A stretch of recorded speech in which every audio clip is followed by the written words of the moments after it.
How y'all doing? My name's Ruben, and I'm with 5 Minute Warning. I appreciate the fact that you've downloaded our episode today. But of course, just to let you know, we are live on Sundays, 9 p.m. Eastern Standard Time, and you can join and talk with us and everything. You can check us out on Twitch. You can check us out on YouTube. Just put in 5 Minute Warning and join us live on the show every Sunday night, 9 p.m. Eastern Standard Time. And thank you for downloading this episode, and we'll talk to you soon. The following program is rated NAL. It contains strong language and is intended only for mature audiences. This week on the 5 Minute Warning, we all got labels, man.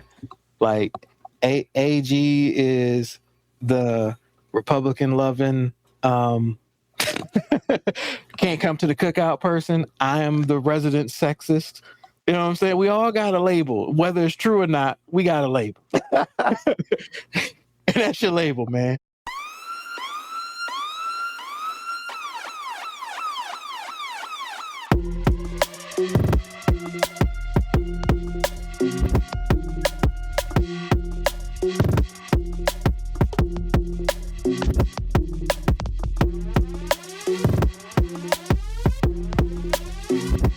the show that gives you everything and nothing at all. That's everywhere you don't want to be. It's Ruben, Mo B, and on the ones and twos, AG.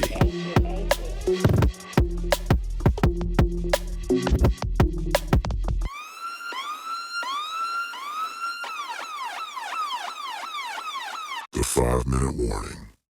Welcome, everybody, to a brand new episode of 5 Minute Warning. Of course, as always, it's your man, Ruben, in the house. And of course, with me always is my cousin, AG. What's happening, y'all? How you doing? Oh, man, things have been phenomenal, actually. You know, I will say this. I'm kind of tiny sad that, the main event of WrestleMania is going on. That's cool. That's why, I pay for shit so I can watch it later. I'm not stressed. But I'm gonna be very honest with you. Roman Reigns, man, his wrestling is slow. I can't do it. So I'd rather just hear who wins, and I'll see the ending and shit like that. I'm not stressed, you know. But yo, man, other than that, this past week has been pretty awesome. What about you, AG? Not bad. It was the wife's birthday this weekend. Happy birthday to her. Happy birthday to her. Did you do the Jackson 5 birthday joint? We will not be doing that, sir. No, I'm saying, did you do that? I did. Did you wake up in the morning and do the Jackson 5 birthday joint? No. I mean, she would have loved that because it's from you.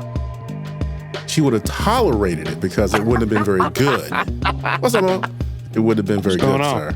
Mo in the house. Hey, man, it's not about, from what I understand, because I'm not this whole married thing, sometimes it's about the thought that counts. There was plenty of thought going into other things, not me singing. Oh, well, there we go. I hear from, and y'all can help me out on this. We're gonna get a little adult very quickly and very short. I mean, the word on the street is birthdays are the days for taking care of business. No, it doesn't work that way when it's a woman's birthday, sir. Oh, okay. Explain to me how it works. Not even close.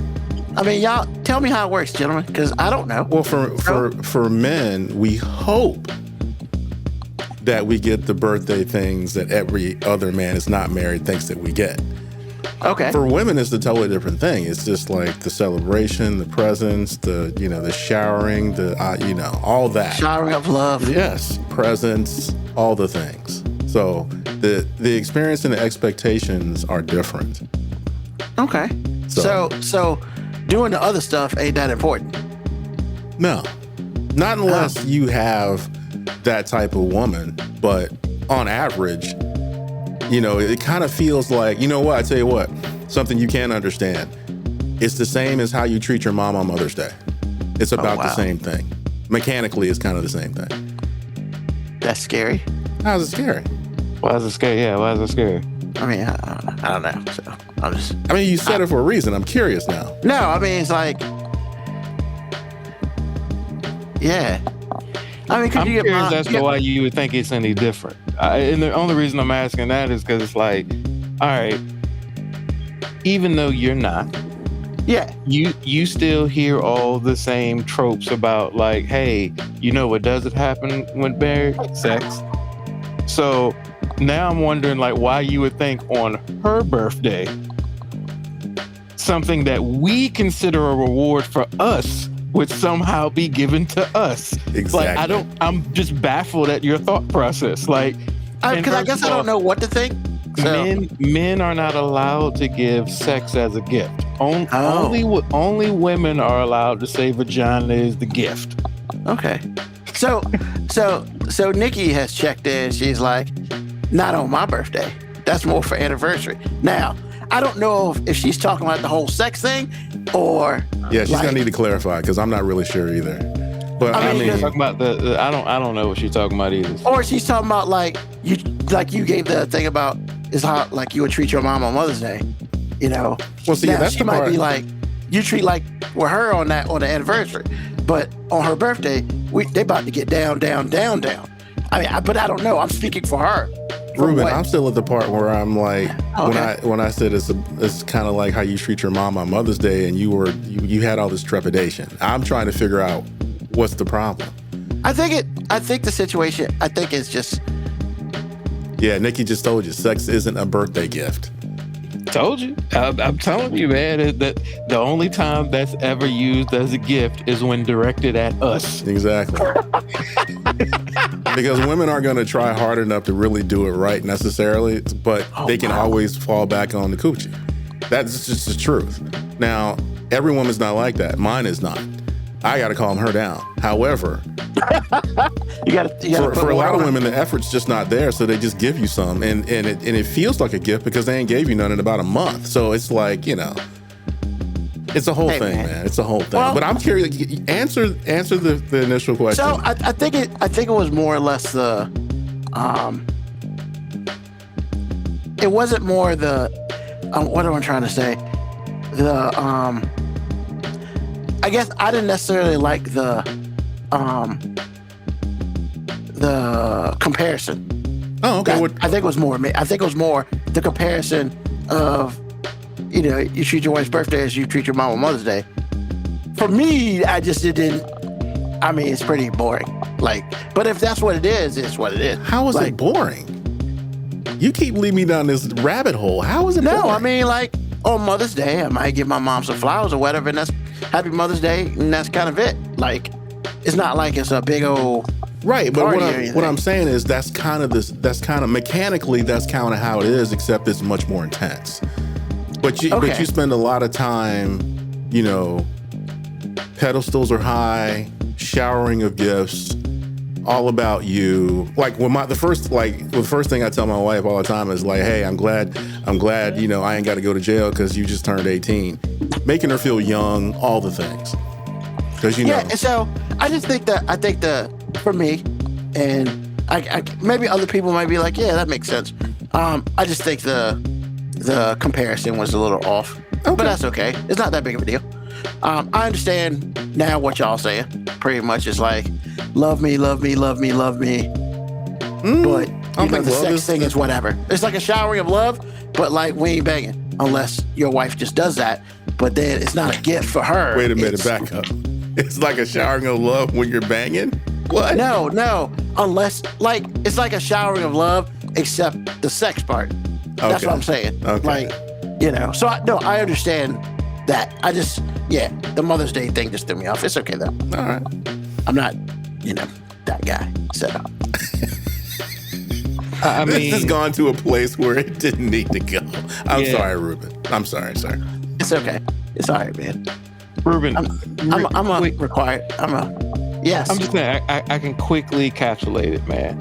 The only thing typically we can do on her birthday is mess it up. Exactly. Like literally, the whole goal is just, I don't want to fuck this up. Exactly. Okay. I could not agree more. You're talking about like getting a prize at the end of it. Like, no, man, I'm just trying not to fuck this up. Gotcha. Don't want to mess this up. Because you're never hit the end of it. No, it's not. Yeah, messing that one day up will mess up the rest of the year for you. Mm-hmm.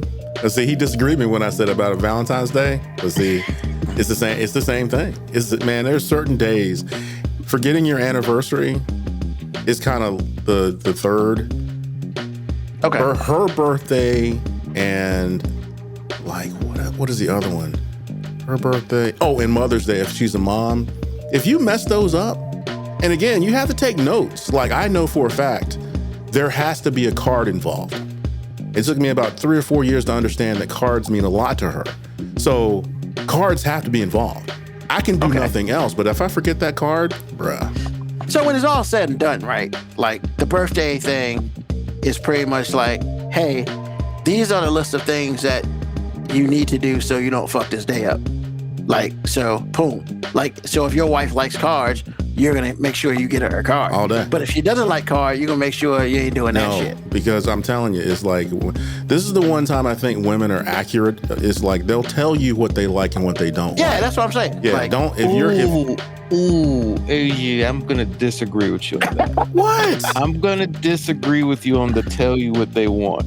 Now, you can maybe pick up what they want based on context clues. Okay. But there are a whole bunch of women who will give you the, oh, I don't really want anything. It's not a big deal, blah, blah, blah. They don't give you much of a direction to go on, but it's still your job not to fuck it up. No, I understand that. That's true. What I'm saying to you is, like, if there's something, like I knew a dude I used to work with, his wife did not, and I repeat, did not like flowers. She thought, I mean, from a pragmatic standpoint, from an emotional standpoint, it didn't mean anything to her. Yeah, And he messed around and did it one time and learned the hard way. That's what I'm talking about. A lot of times women will be very honest about what they don't want. Like what Nikki said. Okay, It's like, that's true. That's true. Sex They isn't a will say birthday what they gift. don't want. So to wake Nikki up in the morning and be like, girl, I got this pee-pee for you. Come on, boo-boo. She like, ill, stop being cringe and take me somewhere. You know what I'm saying? It's the vibe is different, but they will tell you what they don't want. And so you have to pay attention to those things. And once you get a good list, then it's on. Nikki said you'll hear those statements after we've told you many times what we like or want. And that means your ass ain't paying attention. Yeah. And you get what you get. And that's where we go back to, don't mess it up. Just don't, man. It's just like, don't mess it up. You are playing not to lose at this point. Don't mess it up. Right. Check. All right, cool. List of things, what happens once you get a female in your life, that sort of thing. So AG, you got a question from Ogre Cowboy. What's your go-to breakfast meal you make for your wife? I have gathered quite a few things, and it doesn't have to be. All right, professional. See, because I'm a first-round draft pick, I can make all the throws. I can make all the throws, sir. So she gets Valentine's, birthday, Mom's Day level cuisine because, hey, you want homemade pancakes? I got you. Ooh, can you do your eggs? Yes. Ooh, I'm feeling a little iron deficient. I got you. I'm gonna take you out, or I can do the steak, or the hamburger, or whatever. So it's just like you get to the point if you're really putting in work in the film room. You really putting in work at practice. Okay. You have a tool belt worth of stuff that you can just whip out anytime. And then once, because like what my wife does is like, I was like on a Saturday, Sunday morning, whatever, we don't have anything to do. It's like, hey, you want pancakes today? She's like, oh, you're gonna do your eggs? And then the happy dance starts. I know I'm good then. When I start whipping out flour and butter and all the things, she's like, oh, it's going down now. Oh shit. So that's kind of answer to that. You have to make sure, and this is not a reciprocation type of thing. But as a dude, this is a one-sided statement. As a dude, you have to make sure that you are better than who you were last year. Because contract negotiations aren't per 4 years or whatever the term was. It's every freaking day. It's every day. So you got to show up. Make sure you're better than you were, sir. Make sure you're better than you were. Whatever that means to your marriage, make sure you're better. Awesome. So Mo B, I got a question for you. And Nikki says, preach. AJ. Mo B, do you think you're a first round draft pick? No. So where do you think you fall? I mean, are you undrafted? You like second, third round? Like, what are we talking about here? Look, man, I think if we're being honest, like if she's being honest, I can't say I was a first round draft pick because she doesn't remember meeting me. Huh? Oh, You know what I'm saying? I always have to remind her when I actually met her. what? Because she Okay. doesn't remember that whole interaction. And here's the thing, AG, Ruben was there when I first met her. That's she what doesn't I'm remember? saying. I And she remember. doesn't remember. That's trifling. That's winner. That's trifling. So what That's you're the telling me? trifling. So that's what I'm saying. I can't be a first round draft pick because, like, obviously, I didn't make that much of an impact. Well, see, 'Cause I know okay, she I'll tell you listened. what. That's trifling. Well, I'll tell you who Mo is. Mo is Mr. Irrelevant Tom Brady version. He I'll got take picked that. last, apparently, because she doesn't remember him, right? He didn't. That's He cold, didn't bro. show up on no scouting report, Damn. but Where's the love? he man? got 7 championships and 9 appearances. So, because she married him, look, she married him freely. Because the bottom And line, that's why I said I'm just not going to say I'm a first round draft pick because you know what I am? Self-aware. I'm self-aware. You know what I'm saying? I had a chip on my shoulder from the beginning. AG, you don't even know the half of it, man. She doesn't remember beating me. She hooked up I mean, with her friend oh, first. I don't entertain others when I'm with someone. So she was dating someone apparently when she met you. And that is a 100% fair statement. Okay, well, see, the way you characterized it, that's not really accurate. Because what she's saying right now is, See, I AG, might have you liked said you, but it's like I was entertain. with somebody. See, AG, you said entertain. That implies that while she was with somebody, I was shooting my shot. No, AG, I just had a actual interaction, normal conversation. Hey, nice to meet you, blah, blah, blah, blah, blah. Had a full-fledged conversation with her. And she forgot it all. And then like 3 or 4 months later, she was like talking to me as if we had never met. And I was like, oh, this is what we're doing. Cool. I mean, He said, cool. I'm just here so I don't get fined.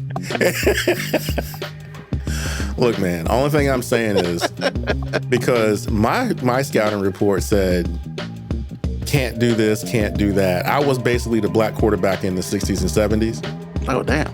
But ownership was like, I seen the film. I'm taking him. First round, first overall. No matter shit. what y'all say. So I'm just saying. Now I'm gonna be honest. I think I'm pretty sure I wasn't actually drafted by her.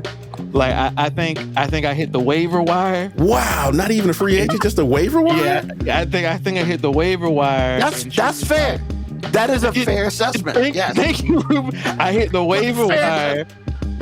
Also, thank you. And Nikki. she I was like, appreciate you that. know what? I can coach him. You know what I'm saying? I can Wow. coach him. You know what I'm saying? Wow. I got I a see system something in that'll him. work. I might be able to do something with it. I got a system that'll work for him. I think he's an adequate game manager. You know what I'm saying? You know, I can accentuate his pros and I can minimize his cons. That he is not wrong there. He is absolutely not wrong. That sounds so sad. I mean, look, man, he got drafted by somebody else, and they ain't really know what to do with him. So instead of re-signing him to a new contract, they just go ahead and let him walk and find his next move. And you know, Winter picked him up, man. She was like, you know, let's see what I can do with this because I think I can make this work. And next thing you know, they married, 2 kids, living in the house, and life is beautiful. So it was like, yeah.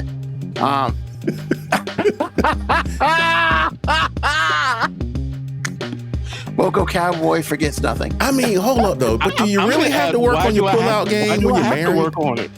I mean, I said, why do I have to work on it? yeah, you married now. I am perfectly happy with having a very untested, incapable one. Like just, Yes. hey, you know what Tom Brady doesn't do? Run the option. It's cool. You know what I'm saying? Like, I know what I do well. Well, I know my pull-out game is not necessary anymore. So I'm married, bro. It is what it is. I mean, I can do whatever I want with it now. that's very But true. Ruben, I appreciate you picking up the waiver wire reference. 'Cause I'm like, Yes, yeah, I was yes, waiver sir, wire. You yes, know what sir. I'm saying? I mean, but that sounds like didn't nobody want you. I'm like, dang. No. See, No. nobody wanted me. I was with a team. It didn't stick. You know what I'm saying? Like, I thought I put some good film out there, but obviously they was like, this ain't the direction we going. I mean, I'm not saying the man was Sam Donald. I'm just saying, like, you know, he was somebody. You know what I was, AJ? I was Chris Carter with the Eagles. You know what I'm saying? Like, people don't even remember he played for the Eagles, but the Vikings picked him up off the waiver wire. But he was so good with the Eagles. He just had off the field stuff. AG, I would argue that I was pretty good on the team I was with too. True enough. Touche. Because if not, touche. Hey man, I mean, oh Jesus! All these football references in the draft. Is this coming with holy shit? But Ruben, before we leave this, I just want you to know. I said it earlier. When you get your girl, understand that the energy is not matched. Okay. Oh yeah, definitely. Okay, as long as you understand that. No. Most women don't match the same energy they require, so just understand that. Almost definitely. Look at Nikki. Well, the owners didn't agree. and hey, that is true. But you know what? It worked out well for me. I don't know what that team did afterwards. I mean, and the owners were good friends.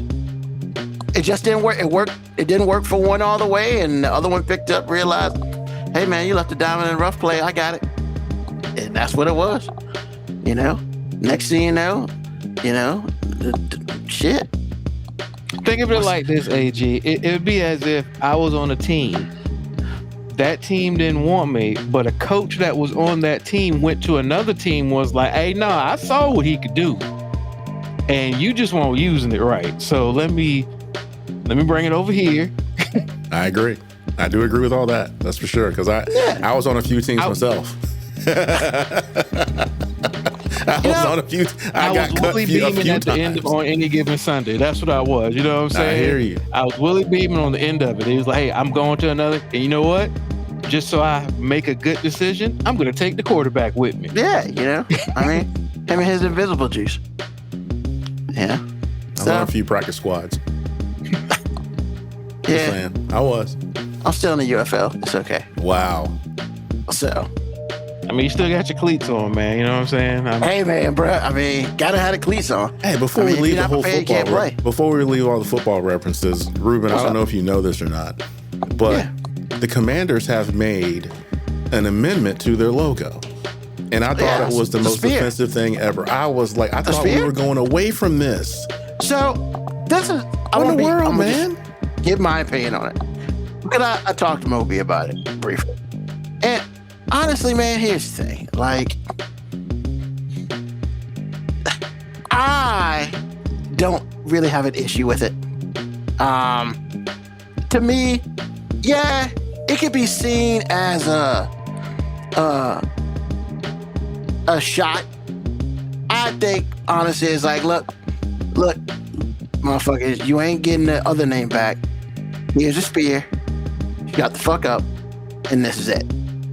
Now, I would be, if it was something else, I'd probably be a little more upset. I'm not necessarily mad at the spear thing. It goes to the W. You know, it kind of looks okay. So it's not like, it doesn't like, oh my God, you know, whatever. So, yeah, I'm fine with it. Okay. I'm fine with it. You know, you can make it into more than what it is. To me, it's like, look, you ain't getting the name back. We'll give you this. Because it could have been a lot fucking worse. And you know what? And it's only on one of the helmets. So it's only on the home burgundy helmet. So you know what? I saw it on the black one, so is that still It's on the true? black one too? I didn't see it on the black one. I think it's on the black one. Yeah. But you know what? They don't wear the black ones every fucking week. And I think last year they wore the black uniforms like twice. And whatever. So like, you know, I'm not super upset about that. Okay. You know, sometimes you just gotta, I mean, you know, you just gotta be like, you know what, whatever. You know, because some people might be like, well, it's a dog whistle. I'm like, I don't think it's a dog whistle. I just is like, look, it's almost like, to me, it's like, look, motherfucker, shut the fuck up. This shit ain't happening.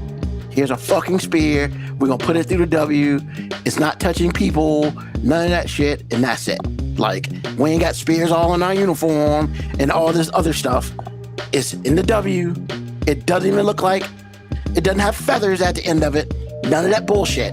It's just a fucking spear. Let it go. And you know, I think the people who made that decision are very much depending on people like you to defend it in that manner. well, I mean, because I guess my thing is like, I don't know. Maybe I'm just to the point of, look, man, you're not gonna change people's minds. People got their shit made up, and it's just whatever, you know. As much as I was going through old shit this weekend, and I saw some hats, man, and it's got the old name on it, and I put it back in the bag and put it back in the closet. I mean, I will probably never wear any of that shit again, especially unless like I were to put something over it or something like that. But still, I got a new Commanders jersey, bro. Like, I'll probably never wear any of that stuff ever again. I'm very fine. You know, other people, I can't control other people. I can control myself. Understood. And I mean, yeah. And it's not like it looks bad. It doesn't look horrible. Number one, I think it doesn't look horrible. I mean, once again, AG, you see what I'm saying? Like, they're very much dependent on. Yeah. Man, I just wanted to let you to know that I love you, sir. I do. And I'm gonna move on. I thought some things when I saw that. None of them were good. But okay. I mean, because I've had to wrestle with the same thing as like an Atlanta Braves fan. Like, they used to do the tomahawk chop, and they still use the axe on the symbol for Atlanta. Like, sometimes they'll still use the axe, and I'm just like, I see what you're doing there. Like, because you know, the people who just don't want to let it go are itching to have something out there that lets you know, I'm still going to acknowledge your little bit of racism. It's okay. It's okay to just have a little hate in you. So here we go. We're gonna put the tip in. You know what I'm saying? Basically, it's the put the tip in version of racism. We're gonna put the tip in. Hey man, I mean, okay. You don't deserve all of it, bitch, but you're gonna get this little bit. Okay. Just let you know what you're missing. Understood. I mean, but yeah. I mean, I don't have all the answers, nor do I feel like either way it is. I don't know. I'm just not. I guess a lot of it is part of me kind of just, I'm over talking about it. Like, I'm kind of over it. You know, I do feel like when it's all said and done, it's like, yeah, we're the Commanders now.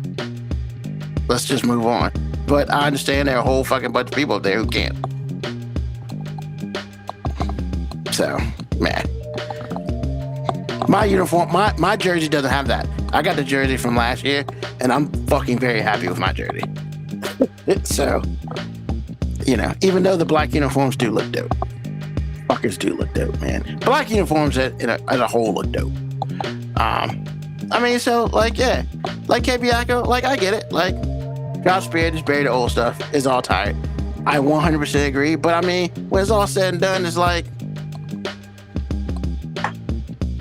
you know, move on by bringing back something from the past. Yeah. I mean, it could have been worse. Last year, they brought back Mark Rippon. Of course, he's like, hail to the Redskins. And we're just like, what the fuck? Like, what? Come on, man. Read their fucking room. Like, but yeah. Let me see what, Nikki. We can let the whole team ride. It wouldn't be. Yeah. Okay. All right. So we've done that. WrestleMania's been dope this weekend. You know, I'm glad it's happened. Even though I'm a little pissed off about the sound system there, but that I'll save that for later on in the episode. And what's on my mind. But look, let's talk about some real shit. So last week we had a question, but we never really got to it because, as usual, we get caught up in other shit. And so we're going to revert back to that question. So the question is very simple. What emotions controls what men do the most? Right? You know, because we do a lot of things, but my question more is like, which emotion is the most in control of men? as a whole. Now, well, not as a whole, as you. So like AG, like of all the emotions that really move you, which emotion is the one that really dictates how you move? Chasing approval. It's the same thing I said 3 weeks ago.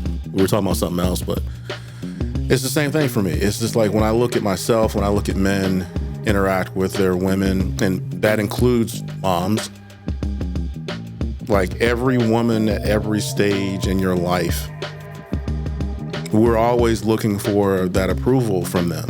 And we work hard to do it, and that's how we get caught up in toxic situations. And women understand how to manipulate it to their advantage. Even if it's not malicious, they understand how to do these things. So, and when I look at it and I subtract, that desire for approval, my life and decision making are 100% different. 100%. Now, it doesn't mean that I won't provide or protect and all those things. That's a whole nother emotion for me, sort of. But the decisions I make behind it are a lot different. Like I would live a lot less in the moment, much more future-based, which means that you have to say no often, which doesn't really get said. Now, it's not a problem for me. My wife is great. However, even in this situation personally, it would just be vastly different if I wasn't necessarily chasing those endorphins for that approval. So for me, that's kind of what it is. Because Mo said it like about 2 weeks prior to me saying it. He was saying, he said it a different way, but it's just like, if men spent more time saying no, we're having different conversations. Because a lot of things women do to get you to do whatever they want you to do. This is not being a woman being like malicious, like hunting. That's not what I'm really saying. But it's just like, if you don't respond to her emotions and you completely respond logically, your life is going to be so much different. In fact, you might not even be with a woman anymore. You might just stay single, because then you don't have to deal with any emotion at all. So when you stop chasing her approval, when you stop chasing that stuff, things get different. That's when sex does become a birthday gift to a woman, because you tell her no as much as she tells you. It's like, no, I'm good. Or you don't really care, and she doesn't have that as a weapon anymore. Because a woman that gets told no, or gets like she's in that situation where her body is of no consequence, it's a different vibe altogether. So I would say that for me, that is the biggest emotion for me. And I don't even know if chasing approval is an emotion. I just know that act is apparent to me. Yeah, I was, because I was thinking about that, and everything makes sense. So I guess to bring it down maybe a level or two, are we talking a little bit more about anxiety and making sure that, you're focused on getting the approval from your significant other? It's a byproduct. Anxiety is a byproduct. It's definitely, it weighs. It can weigh on you. Mm-hmm. Just like it weighs on you to tell a woman no. It's the same type of thing when a fat person can't eat cake. It's something to be taken seriously, because there is a physical expression in that anxiety not to eat that cake. Like to tell my wife no. Again, I'm just saying, because my wife isn't like that person I'm describing. However, when you know you can't do something because you're looking to do something else for her benefit, it's a reaction to it. It's weighty. It feels like something. I ain't just saying no, and it's like, it's all good to me. So like when she was sick, there are certain things that she wanted to do, and it was just like, no, we're not doing that. We're just not. Have a seat. And to talk to her like that was like, I had to get used to that. I had to get used to it. Because in the moment, she's not happy with me right now, because she's not happy with the situation. A few hours pass and she's okay, because she understands what I'm talking about. But in the moment, it's a little tight. to do that. And it's not easy for me to do.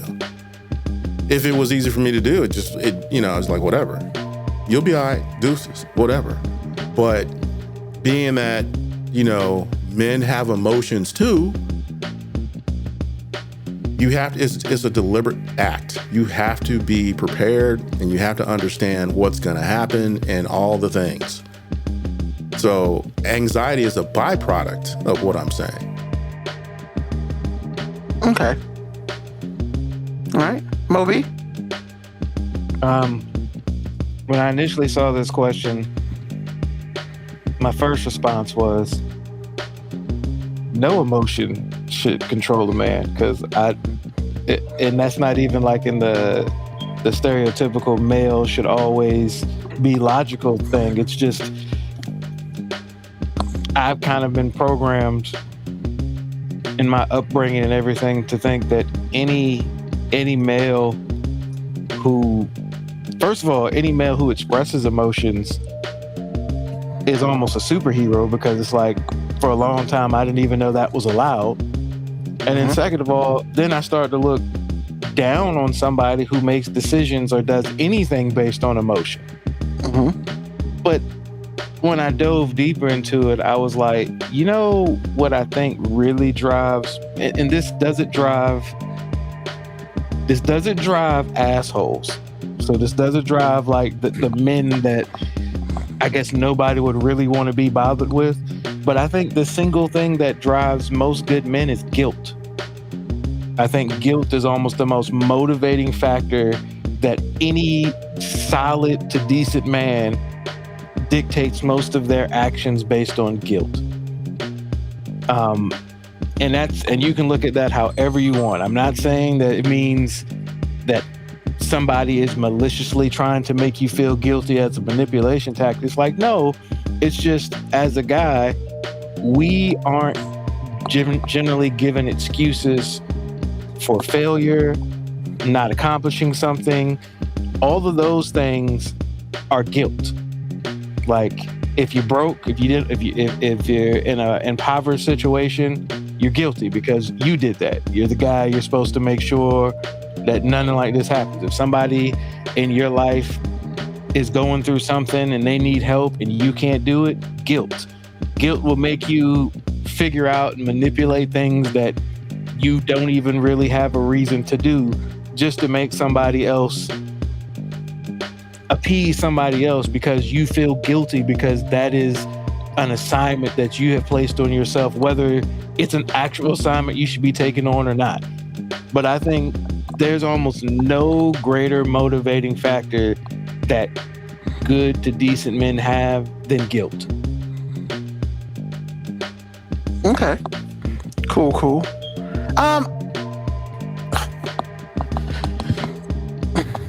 When I came up with a question, I thought about, I took it internally, because I look at myself sometimes and I wonder, it's like, well, what motivates me? But I can also sit here and advise that what motivates me does not motivate other men. Just because I know that I'm one of one, and I'm acquired taste and all that beautiful stuff. I say this, like, what drives me is hope. And I think that, being an eternal optimist is a gift and a curse. 100%, right? Because even though signs point to not a good idea, there are times where I still feel like we're gonna make this shit happen. Even though, you look in the sky, there's a tornado coming your way. You know what? We're gonna be okay. So it's like, for me, it's a lot of hope. And I can only say that because of, as far as like my experiences in life and things of that such, because I do feel like hope has taken me through a lot, the hope that I'm gonna come out the other side better than I was before. And yeah, I mean, you know, y'all have known me for a very long time.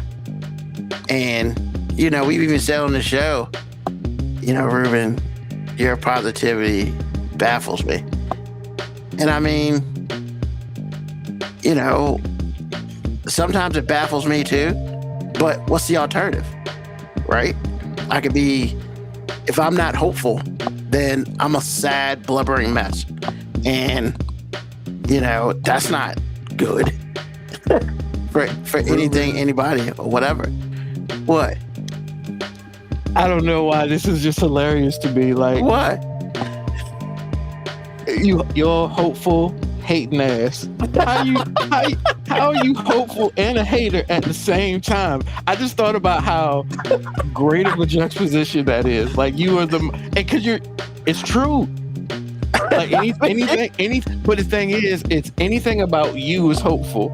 Anything about everybody else can get the hate, which is like, it's like hate is your shield, hope is your sword, or it could be the other way around.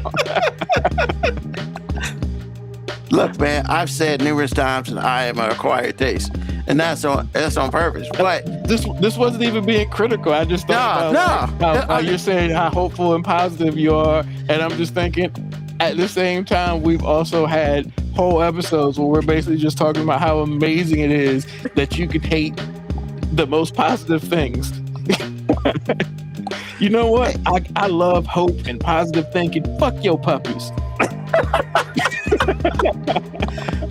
Look, man, I mean, I wish I understood too, but I think it's more or less because I'm hopeful for myself, like, and people and things around me. And I think stuff that has absolutely nothing to hopefully affect my life. Like, yeah, that's just, I guess that's how I separate it, because I never really I can honestly say I don't hate on positive people in my life. But if you're not in my life, shit, you up for grabs. And it's just, that's good, bad, and indifferent. But if anything, I also feel that makes me possibly one of the realest dudes y'all will ever know. Because, hey man, you're gonna get the positive and the negative, about me. Not even depending on the situation. It is what it is. Like, yeah, I'm full of tact, and I can be tactful about a lot of things, because the jobs that I've had have helped me with that.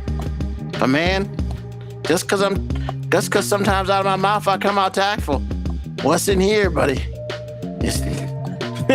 That's the real truth. And sometimes, I intentionally take the guardrails off. Like on the show, I pretty much take the guardrails off on certain things. Because, like, for instance, this weekend, Sir, hold on. I have a cap I'd like to let you borrow, because what that statement was complete cap. Take the guardrails off. You're the safest motherfucker on this show, bro. Take the guard. AG, you heard it too. He said, I know you saw my face, right? I know you saw my face. So you don't even have to say that, Mo. I know you saw my face. Hey, man. We've gone back and forth about this for 6 years, and you still think you're somebody you're not. Are you freaking serious right now? Yeah, man. The self-awareness. Why are you out here lying in these streets, man? I'm not lying in the streets. On the show is different than what I'm not. What did you just say? He was being hopeful about himself. That's what he hopes to portray, AG. He hopes he portrays like fearlessness and like being completely vulnerable up here. But what actually happens is hate as a weapon, and then making sure that I've been saying before, man, you missed your calling. You should have been in politics, because nobody stays on the fence quite like you, sir. Like, you just proved it, like with the whole Washington Commander Spear thing. Like, you was like, you know what? I'm gonna stay right on this fence, I'm gonna make sure that the racist people that just want the name to be the Redskins again, I'll make sure I don't alienate them too much, but I'll make sure the people that really have a problem with it don't think I'm one of those people. I'm just gonna stay right here. I'm just gonna say, can we not talk about it? Oh man, it's so divisive. I really wish we could be unifying in something. Like, bro, miss me with that whole Hey man, let the guardrails down. I am a straight answer C guy.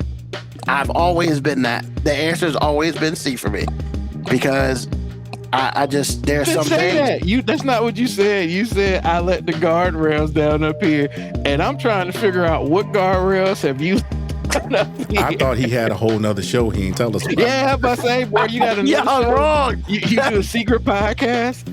Ruben, literally in the 318 shows, not including this one, 318 shows that we have done, I can count on my one hand and have change left over the times you have actually been vulnerable on this show.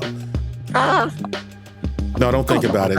Don't think, because you're going to come up with an inflated answer. AJ, I approve that message. AJ. Thank you. I approve it. Thank you. Not saying it's never happened, but I mean, it snowed one time in Florida. That's pretty much the equivalence of it. Exactly. I'm telling you, man, I still have fingers left over, sir. I mean, you could say that, and I'd be correct. I'm not going to say you'd be correct, but I know you're not. You already been lying about it. Anybody who's listened to like most of the episodes would agree. And it's okay if you don't agree. Yeah, that's fine. Hey, you know what? It's your story. You tell it how the fuck you want to, sir.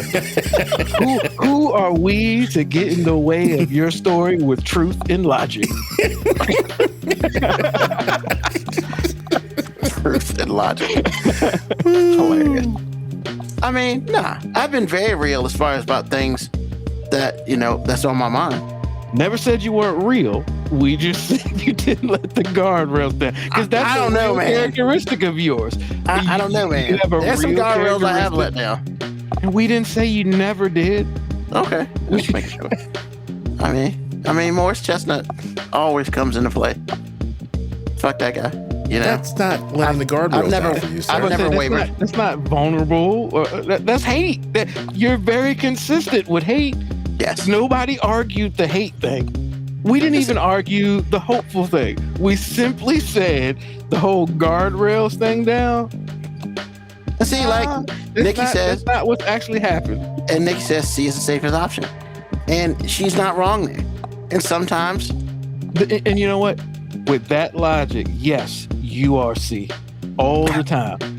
Not all the time, majority of the time. I will say every majority once of the time. in a while, you'll hit all the above. Like, you know what I'm saying? Every once in a while, you'll be like, hey, all the above might be the right. I don't know, man. I'm not really an all the above guy. I'm really not.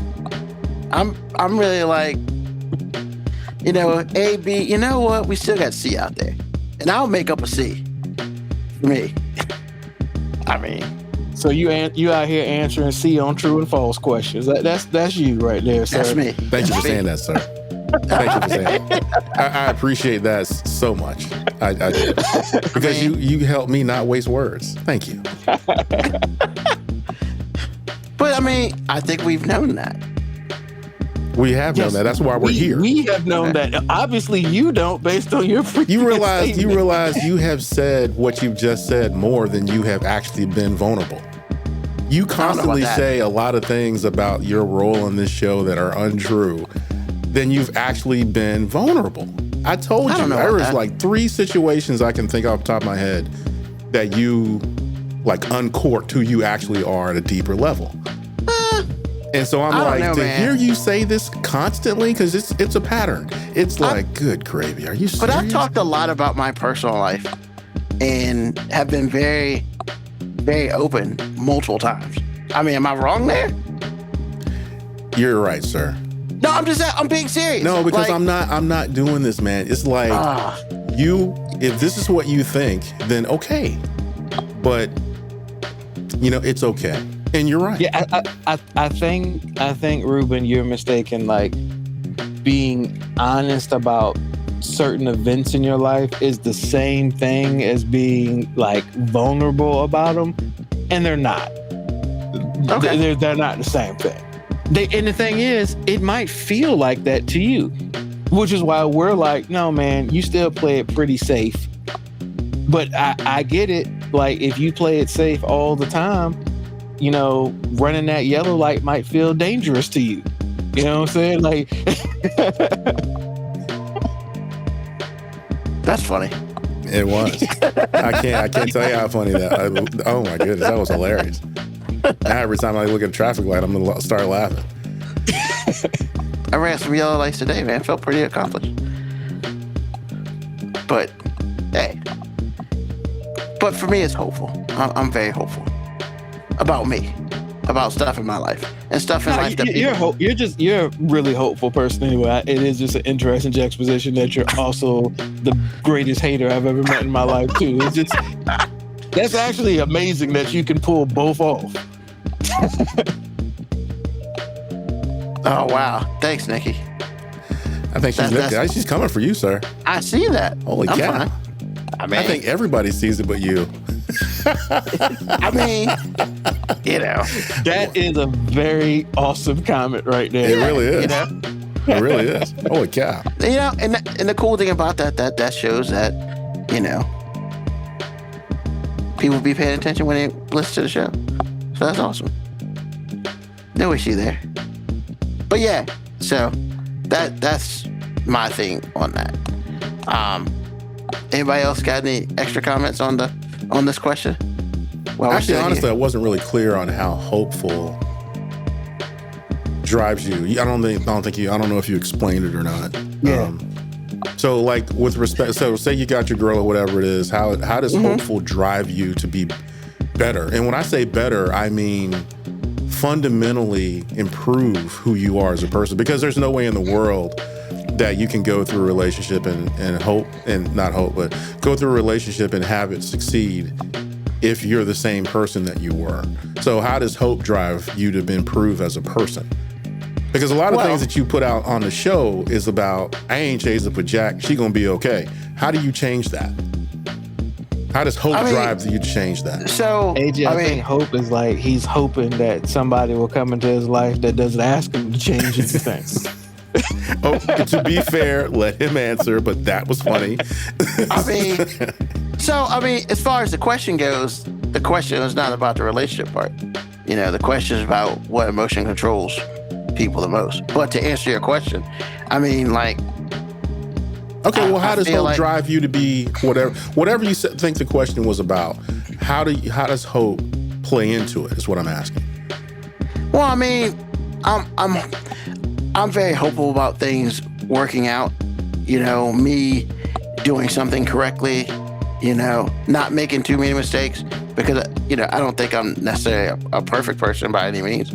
But you know, I want to make as many positive moves as possible. You know, and I hope that I have the wherewithal to do that. Like, I've been on the planet for a minute. I mean, but we all make mistakes. I just hope I make as little as possible, you know. But I've also been through a lot of things myself. So it's just like, you know, between the hope is a very positive emotion. And it's just like, I feel like for me, I need to stay positive in order to get to where I want to be and to get what I want.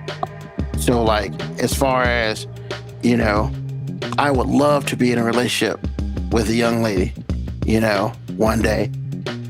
However, you know, I also understand that I'm not a perfect person, but I hope that I will find somebody who will, you know, love me for me.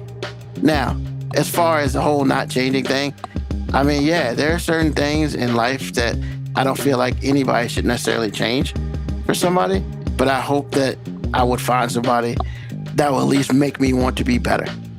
Because in my opinion, if that person doesn't make me want to be better for them, or at least better for myself, then why am I with them?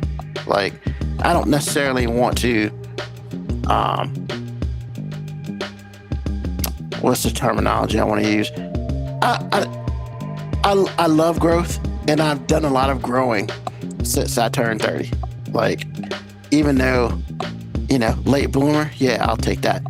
But like, yeah, there's a lot I've learned because of being older and stuff like that. I can only hope to be a better person every day.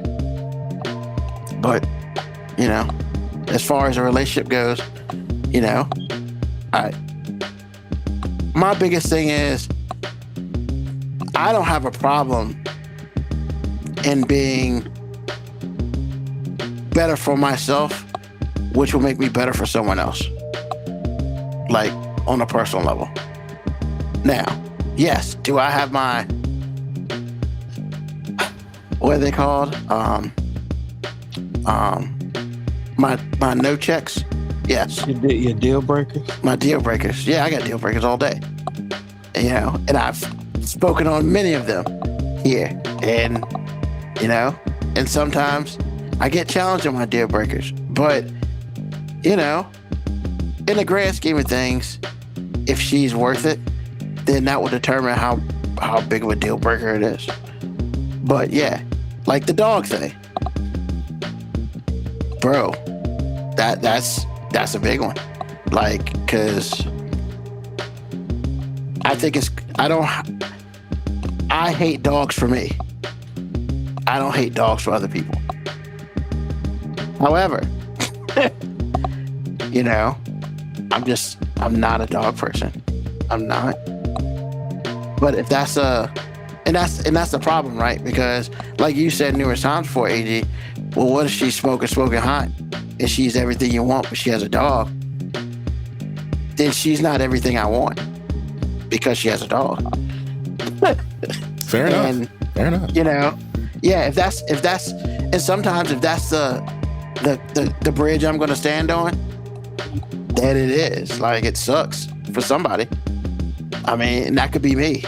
But, if you don't, what is it? If you don't have, it's not.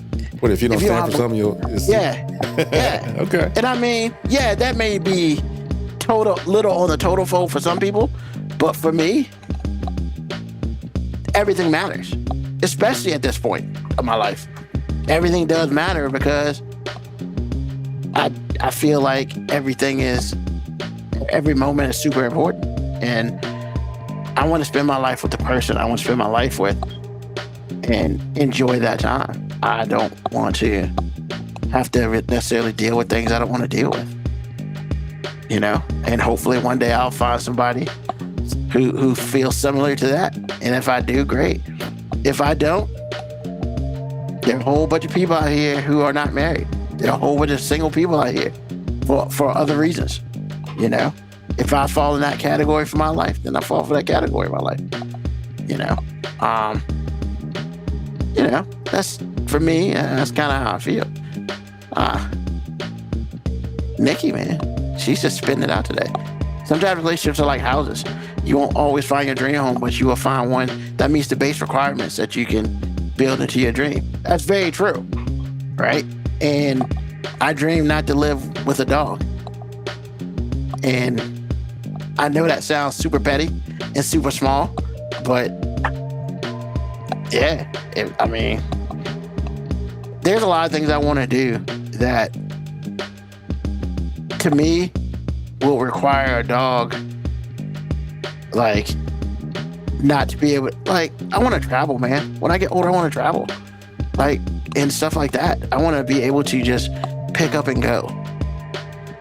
And children are one thing and animals are another.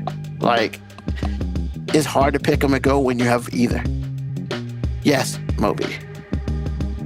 Sir, I'd just like you to just be like, I don't like animals, period.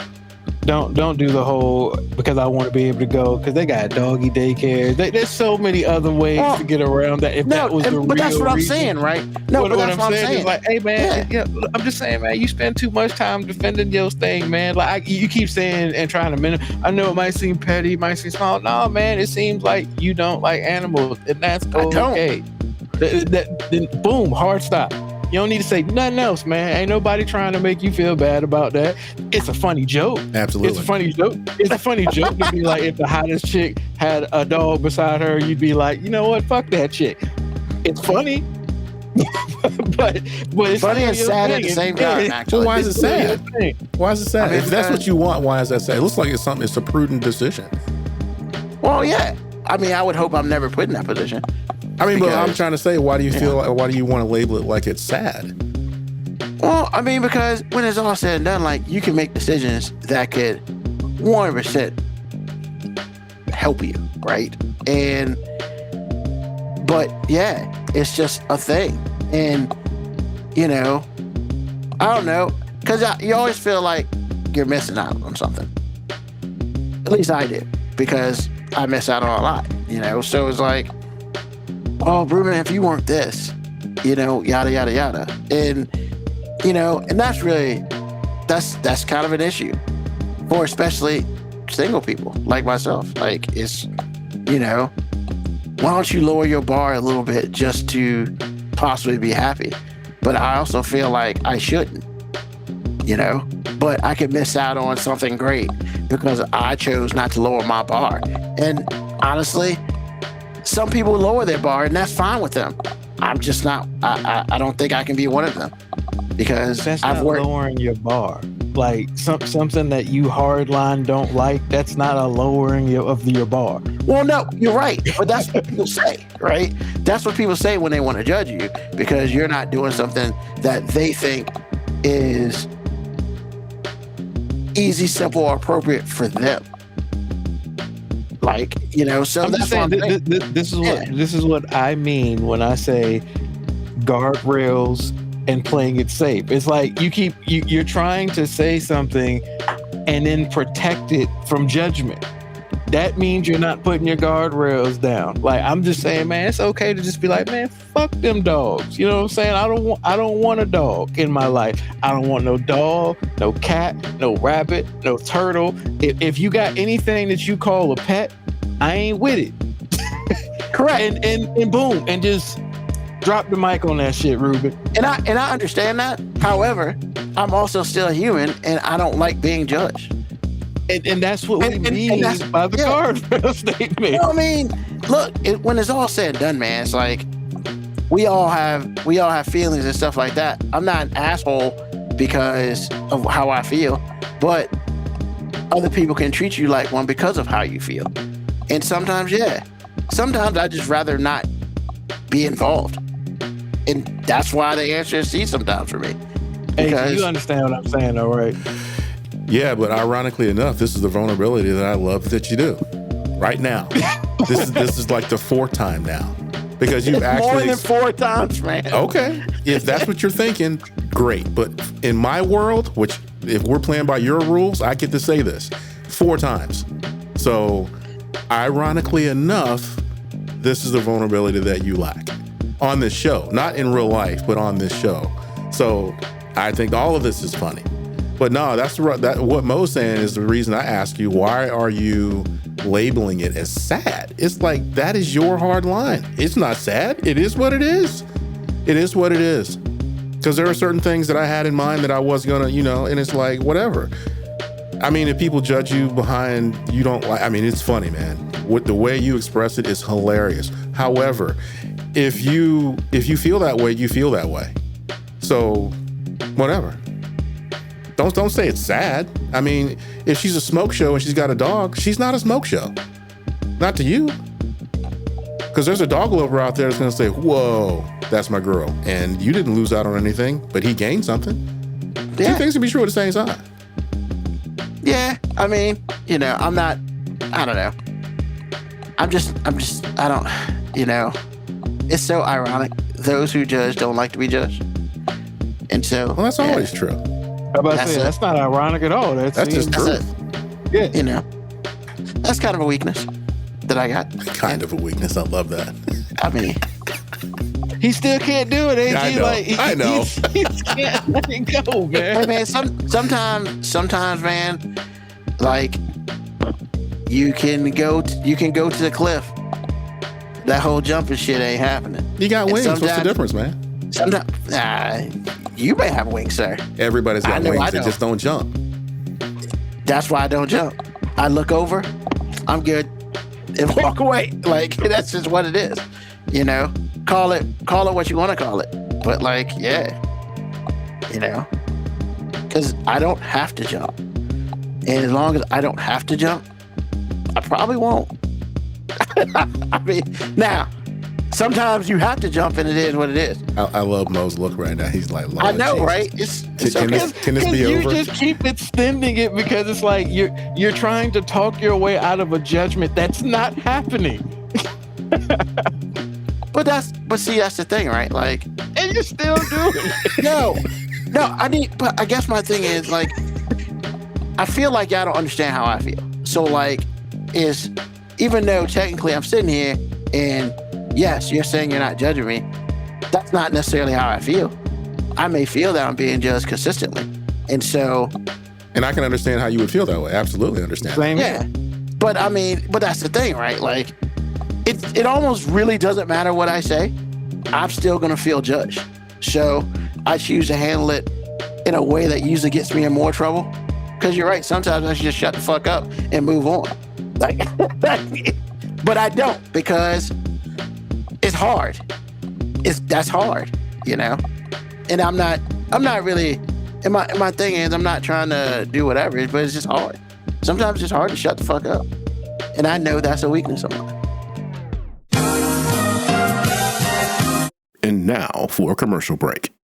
How you doing? This is Ruben from 5 Minute Warning, and I just wanted to sit here and tell you about JTD Creations. They're the ones that made our shirts and even sweatshirts. They're pretty dope. They can put your logo on anything: shirts, jackets, hoodies, even hats. They also do Stanleys and all this other stuff. Anything you need a logo on, they can put it on. They can do it for 1 or 2 people, or they can do it for a group. It's really up to you. Hit them up on JTD Creations on Facebook. Once again, that's who 5 Minute Warning uses for all of our apparel. And trust me, you will not be disappointed. Once again, hit up JTD Creations if you need a shirt or you need anything for yourself, a family member, or your crew. And let them know that 5 Minute Warning sent you. Have a great one. And back to the show.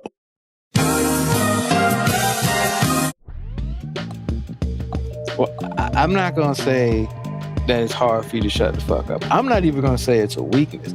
I'm going to say the only time you've got vulnerable, it's so obvious to me in AG because you do this. When you get vulnerable, you get uncomfortable and you try to overtalk it, which is okay. Because once again, I totally get, because you're right.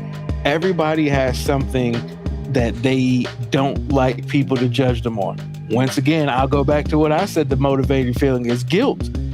Like, you know what I'm saying? It's an anxiety you have about it. So you try to overtalk it. I'm simply not, I'm talking to you more as like somebody who's around you all the time. Like, I get it. You're like, I feel like I'm being judged. And I'm like, oh man, at this point in time, I know who you are and I'm okay with it. I get it. You may be over talking for the judgment of the world who might be listening to this podcast, but I'm trying to like encourage you to be like, hey, right now, it's just me and AG right now, man. And like the 3 people who might stumble upon this podcast later on, who are going to be like, hey man, that dude really doesn't like animals.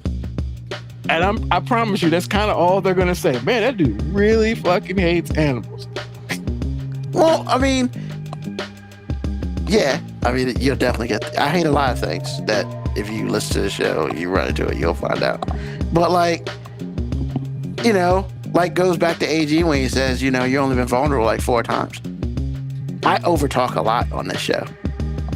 And usually that's when I'm really vulnerable because I feel like I'm in a situation I can't get out of.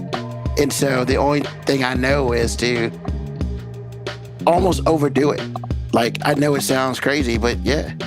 Like right now, this conversation ended 15 minutes ago, but I'm still talking about it because I can't find a stopping point for me that'll make me feel good. You're not supposed to feel good. It is what it is. Hey man, I understand that, and that's a problem. Like, okay, that's all I'm saying. Like, yeah, and it sucks. But well, I'm going to tell you this, Ruben. I appreciate you sharing and opening up and being vulnerable in this moment. Absolutely. I appreciate it. Because it's something that usually doesn't happen. Absolutely. I mean, And honestly, you know, you're not really. It's so funny because you think that you're hiding, but you're in plain sight, sir. People know. oh, I realize that. People that listen to this show one time or 100 times, they know who you are. I know it's scary. And you're trying to hide from something that's already in plain sight. I'm like, really? We all got labels, man. We all got labels, man. Like AG is the Republican loving, can't come to the cookout person. I am the resident sexist. You know what I'm saying? We all got a label. Whether it's true or not, we got a label. And that's your label, man. I mean, I've been called worse, so. So have I.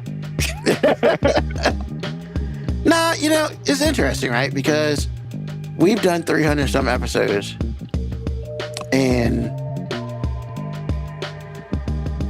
I don't know, man. It's like, don't get it twisted. There are people who are listening to the show that I don't know. Like, my family listens to the show. Scary enough when they want to. So it's always like, and when I say my family, I'm talking about like my mom listens to the show. She might listen to it live, but she may listen to it later because, you know, she has the book of faces and we up there. So like, yeah, like, you know, so I don't know. There are times where I don't think I'm sharing anything that isn't already out there. But then I realized I do share some things that I probably shouldn't. Like, so, why I don't know. What shouldn't you be sharing? I'm trying to figure out what you shouldn't share. I don't know, man. I'm used to being like, so like, I mean, for everybody out there, like in real life, that's funny. Like outside of the show, I'm really a private person. Like I leave my windows closed. My like, you can't see it in my house. Like, I don't talk a lot about my personal life except for a few like close people. So like, yeah, it's weird, but it's like I probably talk more about my life on this show than I do outside of the show, which is, I don't know. It's once again, as I say quite a bit, you know, this is like therapy to a point. Even though there are times where I don't feel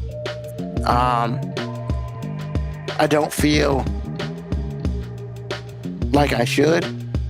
I feel like I learned something from most episodes for me. Like, you know, so. No, I don't know. Tell me. No, like it doesn't even matter what we talk about. It's almost like just to have a platform to say some shit that I want to say, that is growth for me. Because other than like some friends, you know, including y'all, like there's a whole bunch of stuff that I don't really ever talk about. But I talk more about it here, and I can give my opinion on it because as crazy as it is, this is a safe base because I'm never running for office for anything. So I don't ever plan on this being used against me in a public forum. But like, yeah, like this is like a safe place for that. I don't like other than like my house and being by myself, because, you know, answering yourself is a problem.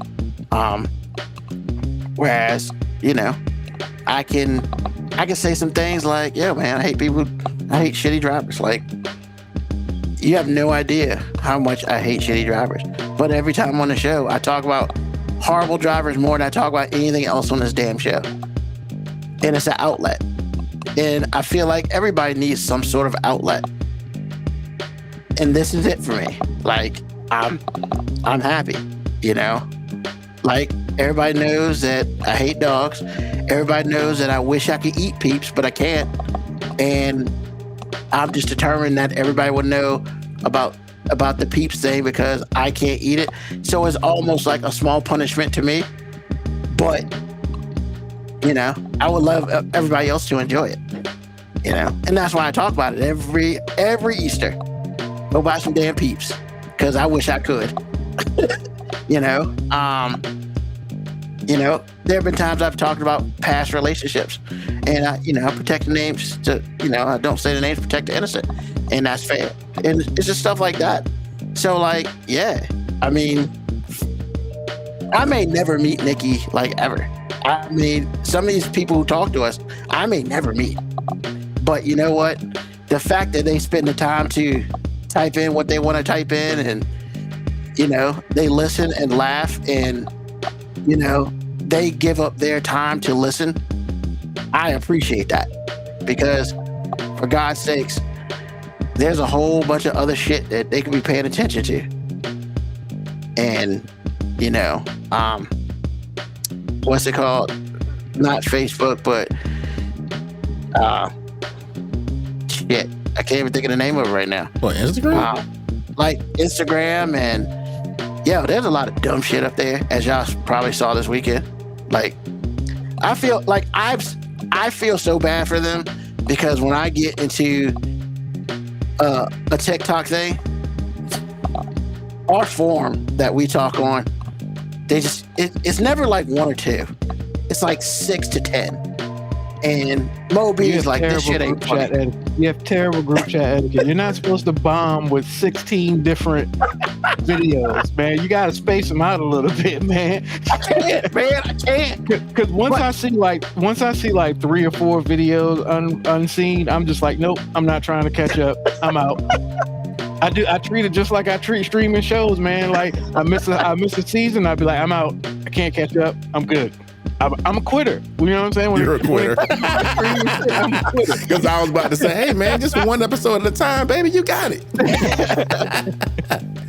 Like, and the thing about that is, like, I know y'all, the people listening, you're just like, what the fuck? Yeah, whatever. But like, man, I appreciate the fact that sometimes AG doesn't hit on all of them. But man, when it's funny, he lets me know the shit was funny.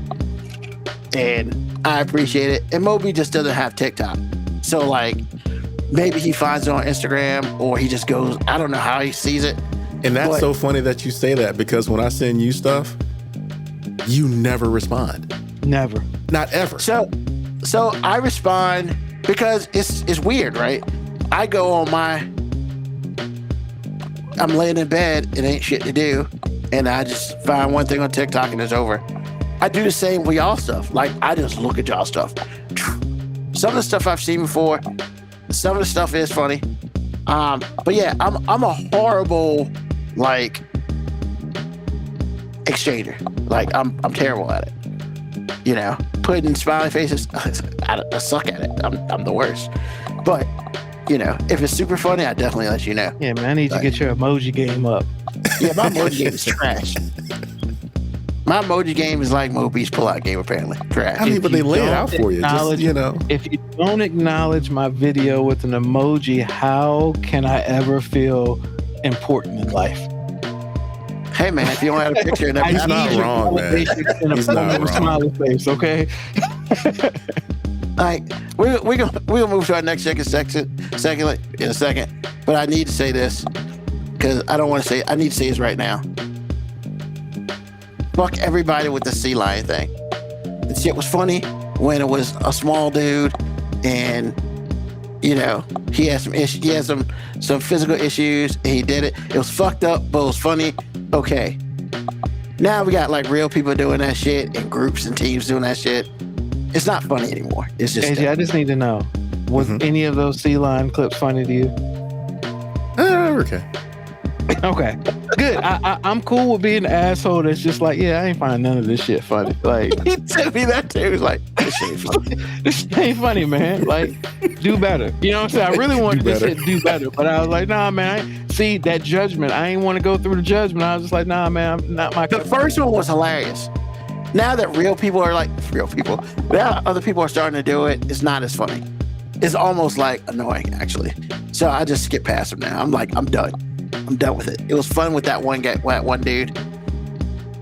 When you got like teenagers doing it and they're all on top of a damn the school tables. It's just, what they say, old people mess it up. Yeah, groups of teens mess shit up too. So I'll say that. And with that being said, AG, what's on your mind? 62 million dudes logged into a how to rape a woman website. What? Oh, you didn't hear about that? No. Yeah, there was a website. And here's the thing. My first thought when you said that isn't, wow, 62 million. My thought is, that's it? No, that's not what I thought. No, but and I don't mean that like in a negative, facetious way. It's just like, yo, if somebody really put a how-to out there, Yeah. there's a lot of more rapes I that be feel. happening. So I feel like a lot of motherfuckers be watching. Yeah. I'm just thinking you need a book. I mean, listen, man. You need only thing- instructions. I mean, what the fuck? Would that not have been the greatest federal setup ever, though? You put that shit up there and you just start logging IP addresses like, yep, got Hey. one here, got one here. How do you know it wasn't? Listen, man. The only thing I'm saying was when I caught wind of it, it was a couple days ago. I didn't know any of this was happening until. It's the first time I'm hearing this, man. Oh, really? That's It's been a Same thing for here, about a man. week. I ain't Because never heard Lauren this shit. told me about it, and I was like listening, but apparently I wasn't. So I'm on Instagram, and all these women are like 62 million men logged in. I was like, and then I thought about it. I was like, oh my goodness. Ladies, However, forgive me, because I'm just like, yo, I've always thought, hey, man, ladies be getting out of hand with saying that like all these men are dangerous. Fuck that shit, ladies. We suck as men. We suck. and that's crazy. And that's what I wanted to say, because it's like I feel just like Mo. It's like, come on, y'all. But when you're a woman, you're in it. I'm not a woman. I'm not in it. It's almost like how white people talk about black people and what's the word? Gaslight them. Yeah. It's gaslight. like you can say that because you have the luxury to say it. Like I felt like the Commanders thing. It's okay for Ruben to feel the way he feels because he has the luxury to say it. He's a black person. He's not Native American. He has the luxury to feel that way. Same thing here. And so I'm sitting here going, bruh, listen, ladies. If you choose to bear, I'm not even mad at you no more. And that's what's on my mind. Plain and simple. 62 million? Like how? And like counting, how probably. Like how large of a time frame was this 62 million? I'm not really sure because I don't know when the site came up. How did people know this existed? I don't know. But That's another thing. Like how did that go viral so quick? Did one person like be like, yo, let me hit all my other rapey buddies up and be like, you gotta watch this shit. No, but Dark see- web, baby. Awesome The dark shit web. ever. But see, the thing is, it doesn't take long because once no matter who they are, once one person discovers this, that's appalled, they're gonna spread it, and once it spreads, and now everybody, man, I'm telling you, I'm sorry, AG. I'm about to come off like an apologist here. Like, and I don't mean this, ladies. Be disgusted by this shit. But part of me is like, all right, 62 million. Like, how large of a group of those men were really trying to get insight, and how much of them were just like, this shit can't be real? And you know what I'm saying? Like, I hear what you're saying. I hear what you're saying. but the thing is, I don't know what that number is. So all I can go on is there's 62 million niggas trying to figure out how to rape a bitch. yes. Like, I guess the other question is, 62 million is a really big number. It is. Where did that come from? And The was counter. it verified? No, that's what I'm saying. Was it It's verified? all it does is every time you go up there, probably Right. and They got it's just views. counting. This is like a counter on YouTube. Jeez. They tell you the stat. That's the only real stat they tell you without going in deep with it. How many plays you have or whatever it is. Like you look up stats for the show, same thing. For the person on the show that gets called the sexist, I would like ladies to just apologize because that shit is disgusting. Yes. Because like even though I am curious as to like, is this real? I'm not gonna go log into that shit to find out. Like I'm just gonna be like, I hope this shit ain't. I'm about to be Ruben right now. I'm just gonna hope that this is all bullshit. It's not. You know what I'm saying? It's not. I have heard this from, like, I follow women. No, not that it's not an actual site. That I'm hoping that they're not really going through like a checklist. It's not like a actual like, hey, try this and then try this. Like I'm hoping it's not an actual checklist guide on how to do it. I'm never gonna find out. Yeah. Listen, yeah. man. The only thing I can Never tell gonna you, find out. I presume that it's a checklist because it's basically how to rape someone 101. I mean, I don't know. I forgot the title. There was one lady said the title of the website, but basically is how to rape a woman. Where did you hear about this, AG? I was going to tell you. Well, okay. There's a woman that I follow on purpose that talks about decentering men. Well, when you follow, obviously, you know, when you follow one type of content creator, you get a whole lot of them just like them or her or him. So it started with her.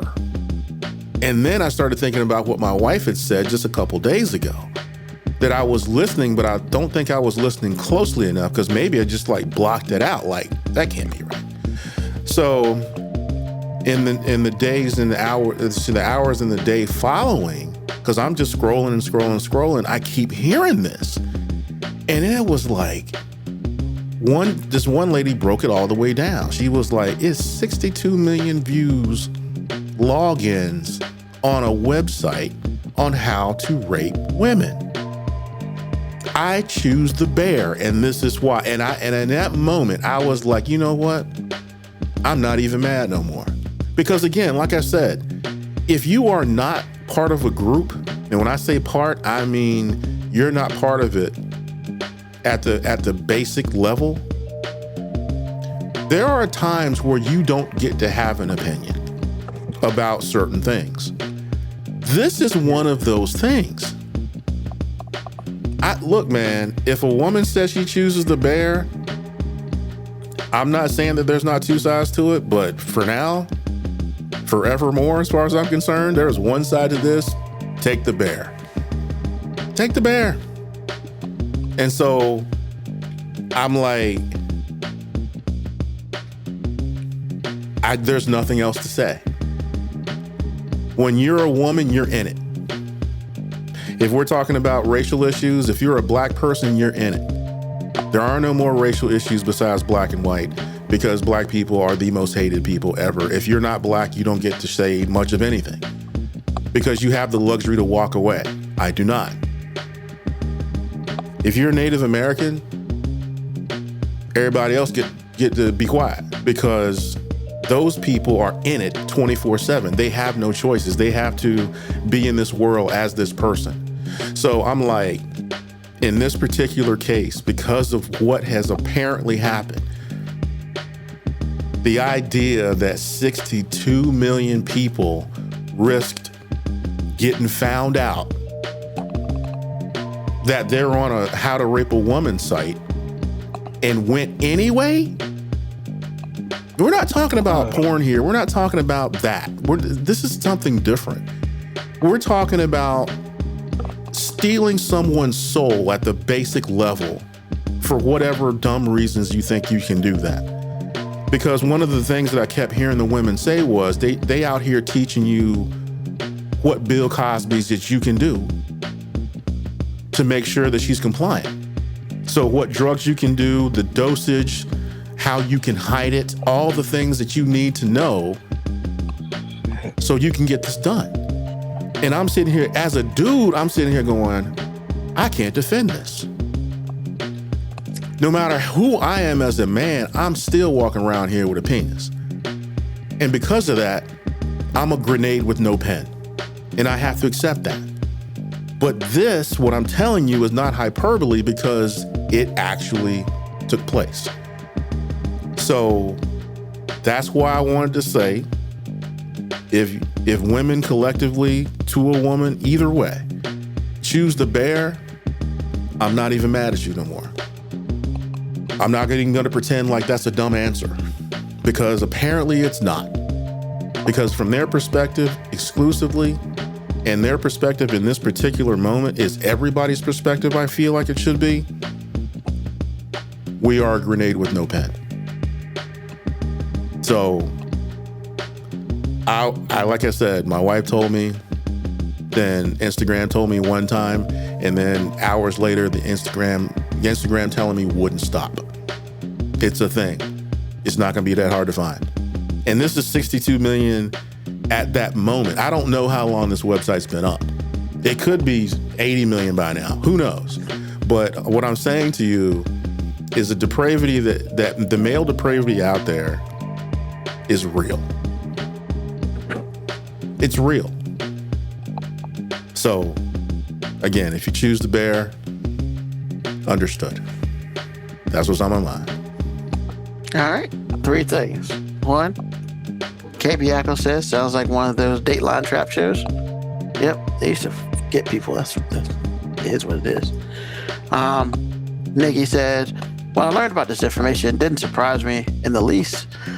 Why? Because I went through a wife in court testifying how her husband had her sexually abused in her sleep. Ooh. Something else. Bears don't do that. Nope. And 3, I mean, you may be right, AG. They may have 80 million, but you know whose IP address ain't gonna be up there? Not ours. This guy's. Truth. Fuck all that. I ain't got time. I don't want to know. I mean, I'm like, bro, are we serious right now? You know, honestly, I'm probably gonna forget after the show because I ain't about that life. Because the next level, there's only one next level. Is and I remember wanting to say this to my wife when she was telling me about it. Because the only thing left to do is go back to like back in the day for snuff films. That's the only thing left to do. And I'm not saying that they're not out there. I'm saying to you that that's the only thing there's left. Snuff films used to be a thing. They probably got quiet, but I still think they're out there. And man, it's only thing I'm saying is bears don't do these things, sir. They just don't. They do a lot of things, but none like that. Man, Nikki's saying we're doing a good thing about speaking out against it. Most definitely. But the thing is, the other thing that I was helped to understand too, and I appreciate her saying that, but the next level of it is we can't separate ourselves from the patriarchy that allows all this to be okay. Because like I told you like 2 minutes ago, as long as you got a penis, you're part of the problem, even though you're not the problem. Correct. I feel like a white abolitionist right now. You know, I can't not be the problem, but I'm trying. But trying doesn't matter because of 62 million idiots in the world. 62 million, like, broken, evil people. Or 62 million people that have the way wrong curiosity. Either way you slice it, those women can't not be women. They are part of a group that is abused in a certain way, and it's not going away. Like I said before, I grew up in a time where snuff films were like the thing. Like you out there making videos killing women. I mean, you get to the rape part first, sure, but the end of the day, you're filming someone getting killed, and so now that's the only place we can go now. Going back to making that vogue again, and I'm like, bro, bears don't do these things, sir. I completely, in the moment that I found all this out and I really put it together, I understood the logic. Yes, a bear will slap your face off, but he won't do this. No. He'll eat some salmon. He might scare you a little bit. Don't climb a tree because it'll get you, but he's not going to rape you. He is not going to kill you. He's not going to be thinking things that he can do to steal your soul from you. So I'm just like, I totally get it. Like I said, look, man, I'm not even mad. Not even mad, not one little bit, that these women need to get a pet bear. Because it's dangerous out here. And then some of the little things that we don't think about, like where you park your car if it's after dark. All the regular stuff that men don't have to think about. Bro, I understand the whole bear thing. I honestly do. So if Yogi and Boo Boo are what you're doing, get that done. I can't be mad at you for that because we're freaking scared. I've never been in a situation in a room full of women and not understood if I was going to go home that night. I just haven't. So think about that. And again, we are part of a problem, and you can't separate yourself from the problem. I don't know what to tell you. As men, I don't know what to tell you, but we are part of the problem whether collectively, even if we're not part of the problem to a man. Because to a woman, I mean, it's just dangerous, man. It just is. It just is. So, yeah, choose the bear. All right. And Nikki said the more men that hold other men accountable. Well, see, that's the thing that I did have some pushback on, because a lot of men do hold a lot of men accountable, but it doesn't attenuate the amount of men that fill the void, that fill that vacuum. Because every man we call out, there's 10 guys filling the vacuum. It's never going to stop. And so that's why I was telling Lauren when she was just saying, hey, back up. That part, because half of men's problems with just regular battle of the sexes is because a lot of men call each other out on stuff, and it's like, we don't want to hear how you feel. You shouldn't do this. But for every dude that, takes that under advisement and changes, it's 10 dudes that don't. So, it's like, yeah, you got the one drug dealer kingpin, but there'll be another one.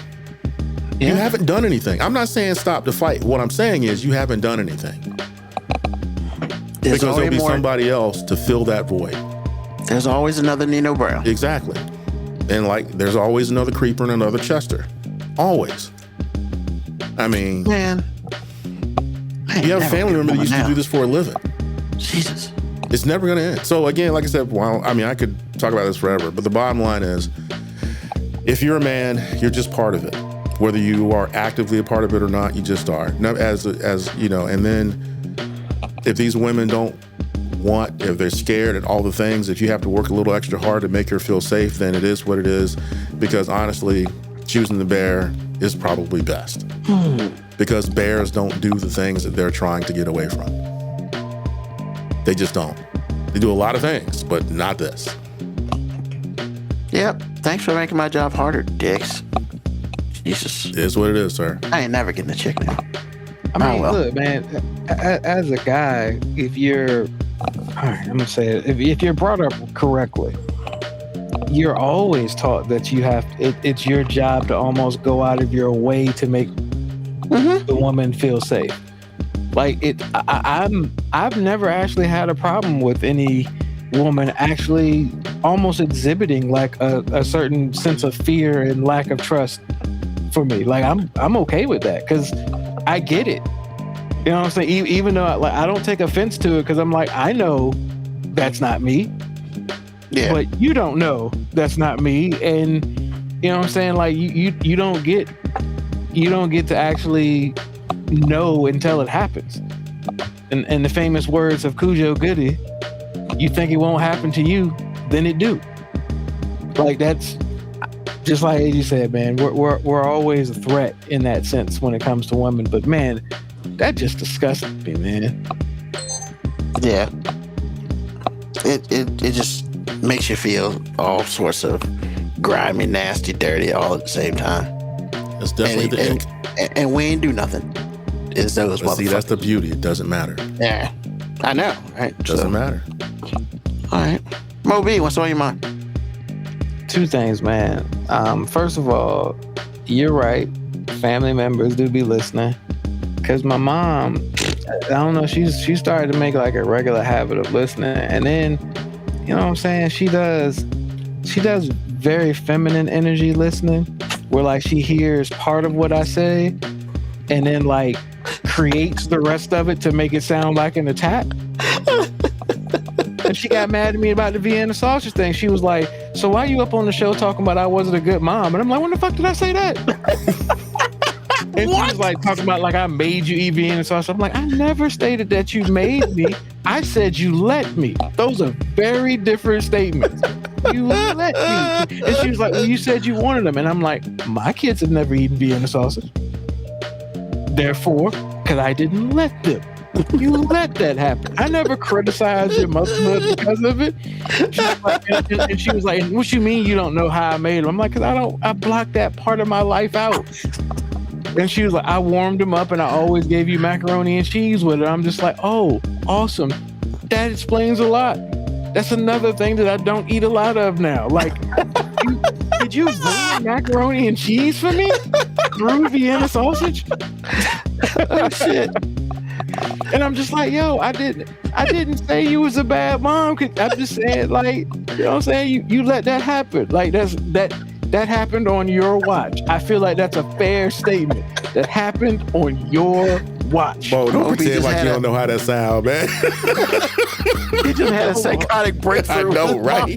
I blocked that out of my life. I blocked that part of my life out. She was like, used to call them little hot dogs. And I'm like, first of all, so that means I was aware of what actual hot dogs were, and you still were giving them to me?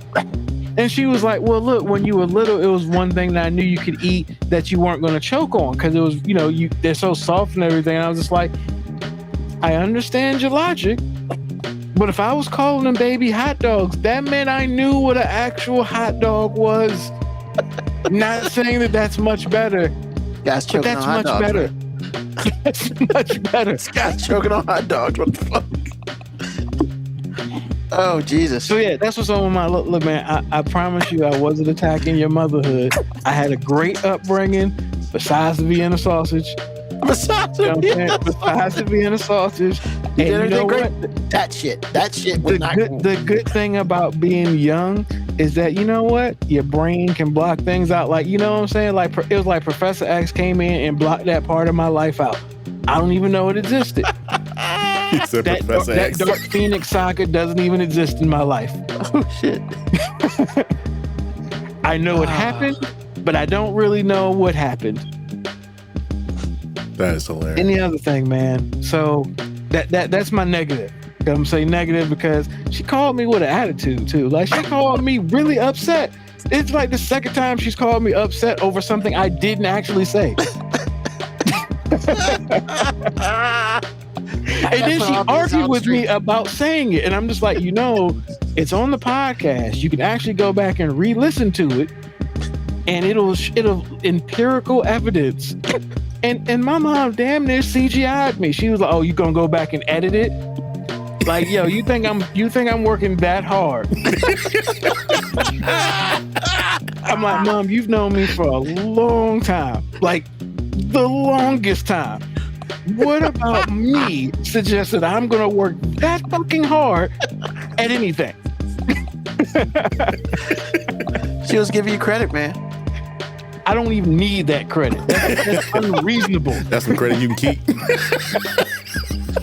Oh, hilarious. Okay, so now I'll get to the positive. So I'm gonna brag on my kid a little bit because I can, because they're awesome. But yeah, so my oldest is officially the Youth Poet Laureate of Richmond. She was in a competition this weekend. Very nice. Youngest person in the competition. And she's the Youth Poet Laureate for Richmond. And she's going to get published. Like, what she wrote is going to actually get published. Ooh, so wow. Nice. But you know what? That wasn't even actually the most satisfying part of the event. What was actually really satisfying was seeing all these young people with these just amazingly profound pieces of poetry. Because I'll be the first person to tell you, I am not a fan of spoken word. Not a fan. Like, the whole slam poetry thing, I appreciate it. I love the art in it. But I've always thought, and this is my own personal bias, I've always thought slam poetry was like a little bit of a dramatic form of poetry, because I'm more of a fan of the actual writing. You know what I'm saying? Like, I agree with the talent, but, you know, I've never been a fan of people being like, I'm gonna say things like this and that for the dramatic effect. Like, I've never been, because that's not me. You know what I'm saying? I'm not that type of person. But seeing these kids do that, and like, it wasn't a gimmick. It was like, it was how they actually felt about things. And I mean, they were talking about heavy shit. Like, it was like, it wasn't like teeny bopper, I'm in love type shit with like the boy that I saw walking down the hall. It was like deep, real world, profound issues being expressed. And I was just like, man, I wish more people my age could see young people like this, because it would give us Reuben hope. You know what I'm saying? It would give us Reuben level of hope about, like, there are still people out there who think about shit and care about shit. And like, it was awesome to see my daughter, who probably feels awkward and feels like she's not really accepted in a lot of circles, be around a whole bunch of people who are like embracing. So like, I could care less about like her placing, her being the ambassador, doing none of that shit mattered to me. Just seeing her interact with other people who are interested in the same thing, and just seeing her be allowed and feel safe enough to be the extrovert that she is, because she is, and she is the extra in extrovert. Like she's got a really big personality. Don't know where she got that from, because your boy here is not that.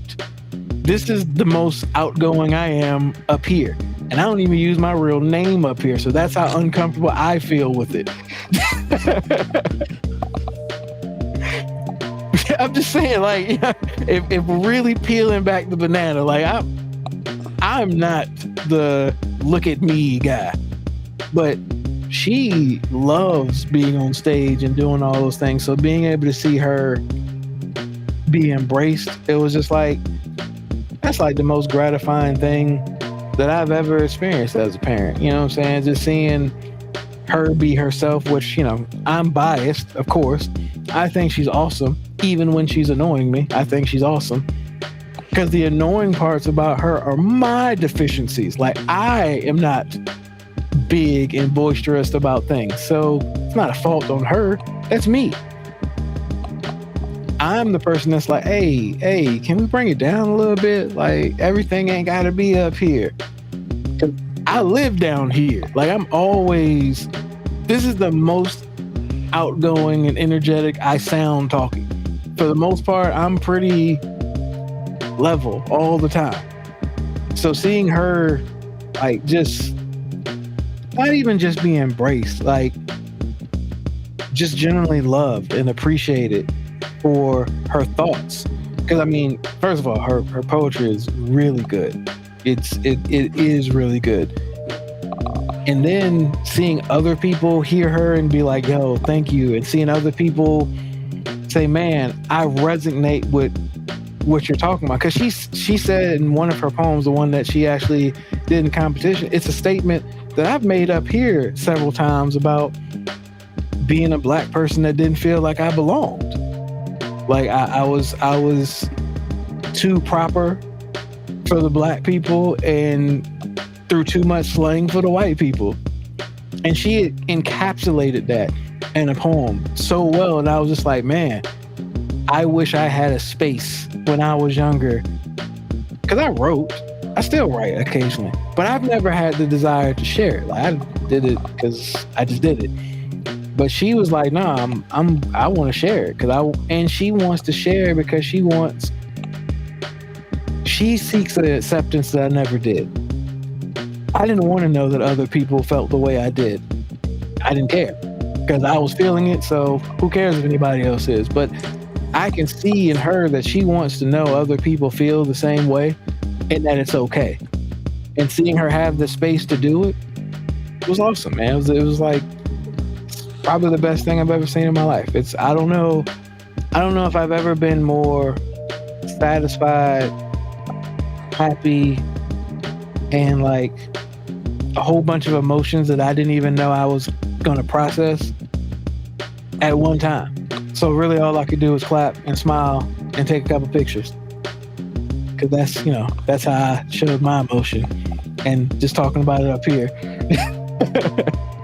But yeah, man, so that's what's on my mind, man. Like, man, there's a lot of young people out here, man, who see all this shit that's going on, man.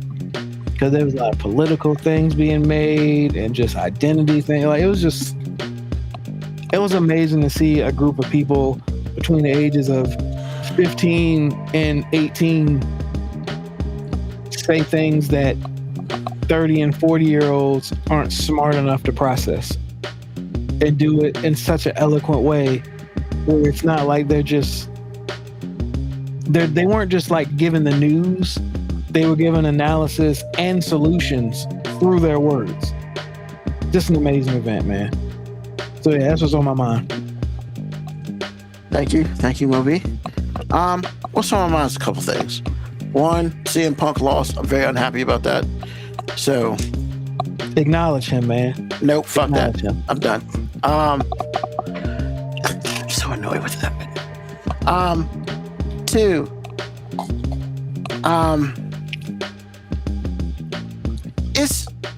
it's interesting, right? Like, I found today that I talk a lot, and I also,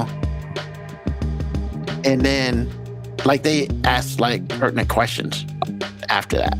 So I don't know. I find that to be interesting because I don't really feel like, you know, other than the show, like people don't necessarily like listen to me. But then again, I think it's more I don't tend to give pertinent information out, and so I think that's something I want to do more. And I guess the other thing really is that, oh crap, what was it? I literally just had it. I watched Euphoria last week for the first time ever. Season 3, the first episode. How is it? I've heard so many things about it, and I've just never got around to it. I was actually surprised. It was pretty good. I think the first episode really kind of explained who everybody was. And I really have no want to see the first 2 seasons because, you know, a lot of that is when they were in high school. And I'm going to be honest, as Ty played and all that, I'm just not about it anymore. They explained the history, the first 2 seasons pretty well in that episode to a point where I don't feel like I need to go back and rehash that history and stuff. Because from what I understand, it's a whole bunch of tragedy, a whole bunch of drugs, and a whole bunch of I don't give a fuck. So like, oh, for me, Sounds like no, it should I be don't give a fuck. important to the viewing audience, and you're just like, no. Mo, Drugs, if you want to dying, watch tragedy. it, I suggest you start with from the beginning. Well, It is important. It is important. I guess all I'm saying is, I felt like they gave a lot of history without necessarily giving overtly giving a lot of history. Like I understand the basics of what happened to Rue, you know, and I'm fine with that. I don't understand the basics that happened to the Sydney Sweeney character, but I kind of feel like I can tell how that went. And just stuff like that. So like, yeah, you can go back and watch it.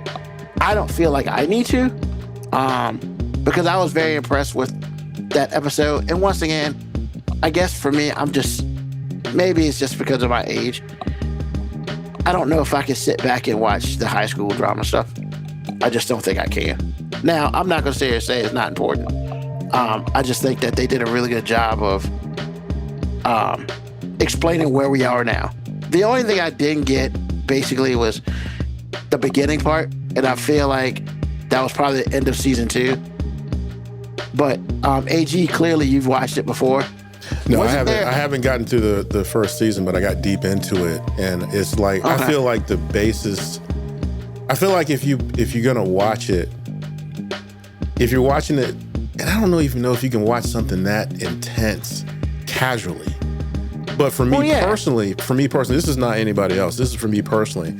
I like seeing how all this got started, because when I watched the first 4 episodes, it was a whole lot of stuff that's going on, and a lot of it they kind of dump you in the middle of it, and then you have to work backwards on, the show works backwards on how it came to be, because it all starts with her getting out of rehab. Okay. And so it starts there, but then the show gives you backstories on this, and then it goes you forward and backwards. It's always just push and pull. So that's why I felt like if you're going to watch it for real, then it might behoove you to watch it from the beginning, based on what I've seen. Yeah. I've never watched a full episode before, but I've caught it in clips, and every time you scan, And it's like, holy shit, what the nope, don't feel like that. Yeah. Just stuff like that. So, and from what I could tell from the first episode, it seems like shit's been pretty intense. So like, I guess for me, I liked how they started the season. So at this moment in time, I don't know if I feel like, for me, I don't know if I feel like I need to go back and watch it. And it may come to a thing where they're going to talk about something and I'm like, I should probably go back and watch it. But at this moment in time, I felt like the first episode did a really good job of catching you up, because it's been like 5 or 6 years, right? As far as when the series was out. Show's been on for a while. Yeah, and it's only the third season. So it's like, but yeah, like, I mean, even the first episode of the third season was crazy. Like, I mean, I don't know if either one of y'all saw it, but I mean, shit was crazy. Like, shit happened. Yeah, based on what I've seen, I believe you. So yeah, like legit shit happened, man. And it's just like, ooh, I mean, could I watch season 1 and 2? Possibly. It just comes down to a want situation on that. But yeah, I don't think that they've lost any of the push and pull, as you say, because that was very adamant. That was very adamant in the first one. But I will say, it seems like they are more on a projective current timeline now. Okay. They talk about stuff that happened in the past, but there's not a lot of flashbacks. Okay. It's pretty much what's going on right now. And I guess, I don't know if they've changed directors or whatever, but I do like the way it's going now. So yeah, man, that, you know, it's interesting seeing Zendaya in a different light, because she is a very different person in this than in anything else I've ever seen her in. So it's a very adult role. Very, very adult role. But, you know, I don't get paid by them, but I'm just saying, some good shit. Like, I thought I was interested, and it kept my interest throughout the whole episode, which, for me, butterfly, man, it's sometimes I'm a butterfly. A butterfly walks through, shit's over.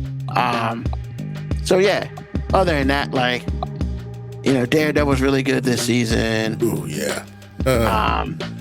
Like, yo, man, TV in itself has gotten, TV has gotten better as far as like shows and stuff. You know, I like The Voice. I don't really like American Idol. So like none of that does anything. The Voice at the beginning does something for me, but once they get into the actual battle, I'm not really that interested, which is crazy. I actually just like when they pick at people and they turn the chairs and shit, because yeah, for the most part, I feel like it's different when you're fighting for something to get on the show than it is after you get some help and stuff like that. Like, because you should be good if you get some professional help and stuff. Like, that's my opinion. That doesn't take away from the people who are really, really good, but it just, for me, it just loses lust. The seasons happen too fast, man. I mean, it's only really, for Voice, is only 2 a year, usually. That's too much for me, man. It's been like 30 seasons of that show, man. Well, not wrong. No, seriously, it's been like 30 I seasons. mean, well, like, and I was, and me and Winter were in it, like the first 5 or 6 seasons, I was in it. Well, because they only did it once a year then. Yeah, but then they started doing twice a year. On season 15. Like, because it was season 6 2 weeks ago. How did y'all cram a whole season on Tuesday? On Tuesday. That's so messed up. But yeah, I mean, they do, when you do it twice a year, their seasons change. I mean, I get it. It's about the money. I'm not mad at them for trying to get that bread, but I'm just like, damn, man, you make it real hard for a casual TV watcher to keep up. Because like I told you, man, I get a couple episodes behind, I'm out. Well, quitter. and I think I'm a streaming quitter, man. But I think with that also, I think with The Voice and American Idol is both that, it is also talent, right? It, you know, when you keep finding pockets of talent, you want to cultivate it as best as possible. And so, like, you think it's about talent, bro? They ain't, because if it was about talent, the winners of The Voice would get pushed more.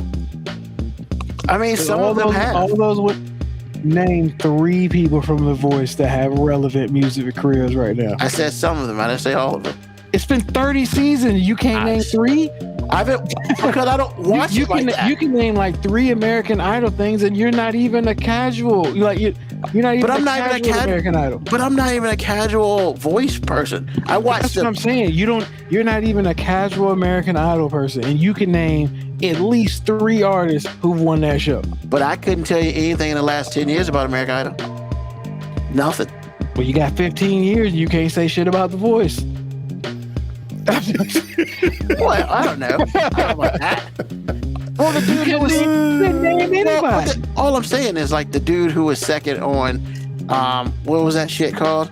The Nick Cannon show.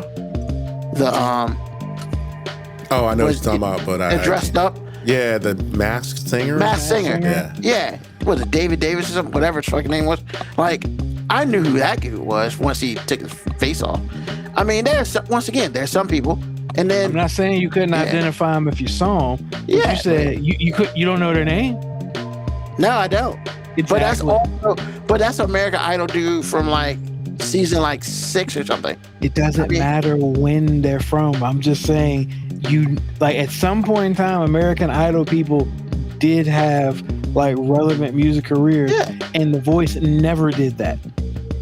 The Voice has always basically just pushed The Voice, and then afterwards it's like, yeah, cool, we got to do this next season. Well, but you also understand that with The Voice, the winner of that voice, whoever their coach is, goes to their production team or whatever, and then they do what they do with them. I mean, like, sometimes, I mean, what? I'm just saying nobody got really pushed. That's all I'm saying. I'm not saying that they don't try, but they don't really try that hard.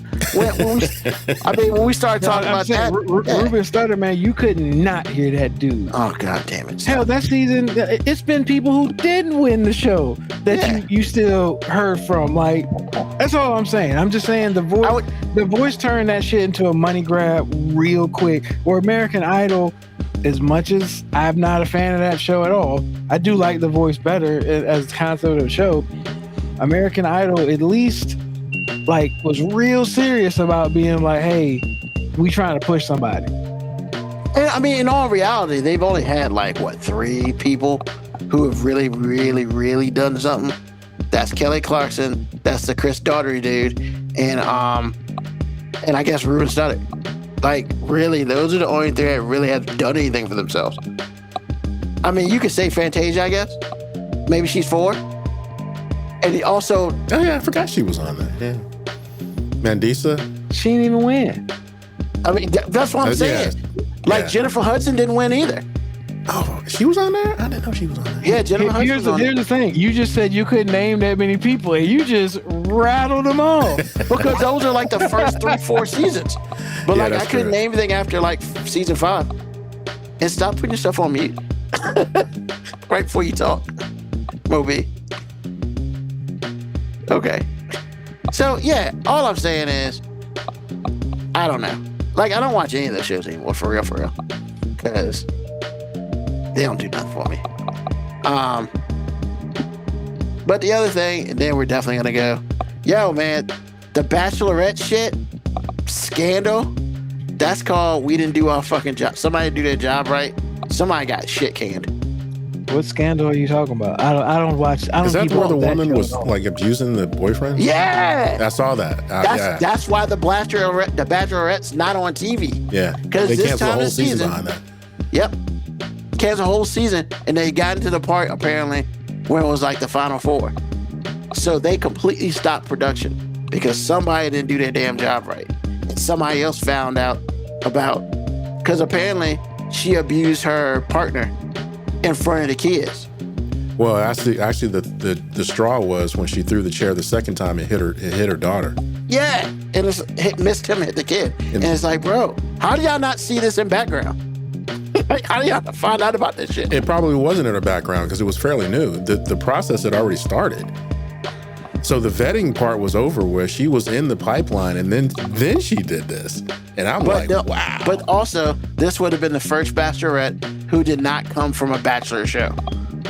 That was the big deal about it, because she had not come from the thing. So she was, I mean, the vetting process for her, like when usually they pick somebody who second or third in the Bachelor show, they make them the Bachelorette. Well, she was brand new. I guess they decided the last season it won't no chicks available. So they found some woman, but somebody either didn't tell her the rules or they didn't find out that she was, because apparently there's a history of abuse. Like, this ain't the first time he's called the cops on her. So, like, yo, somebody just didn't do their job right, man. So somebody probably got shit canned for that, which, I mean, because that's millions of dollars gone. I think they estimated somewhere around 60 to 80 million dollars that ABC took an L on. Wow. Pretty bad, because they because somebody immediately did their damn canceled the job. season. They immediately canceled the season after that got on Instagram. And that's just, and now the 60 to 80 million dollars was literally just from sponsors. Yeah. Not to mention all the people they had to pay, all the time they took already, because they were damn near at the beginning, at the end. So it's like, bro, like, yeah, man, craziness. But hey, y'all have heard us talk enough. We appreciate y'all for listening to us today. As you know, we're on this show every Sunday, 9 p.m. Eastern Standard Time. And hey, come back next week. We'll do this again with you. Also, hit us up on our Facebook or Instagram or Twitter or whatever you see on the screen. www.5minutewarning.com. If you miss an episode, you can check us out there. Also, tell a friend, tell an enemy, just tell somebody about us. Once again, every Sunday, Eastern Standard Time, 9 p.m. Thank you, Moby. Thank you, AG. Thank you for all those who are listening. Thank you if you wrote in a comment. We appreciate you tremendously. Hey, come back and see us. Also, thank the JTD Creations. That's right. If you need some shit, hit them up on their Facebook page, JTD Creations. And the word on the street is the Shopify site is about to be open soon. So hopefully next week, we will have a different website for you to hook them up at. So with that being said, thank you. And as always, peace, love, hair grease, soul, and deuces.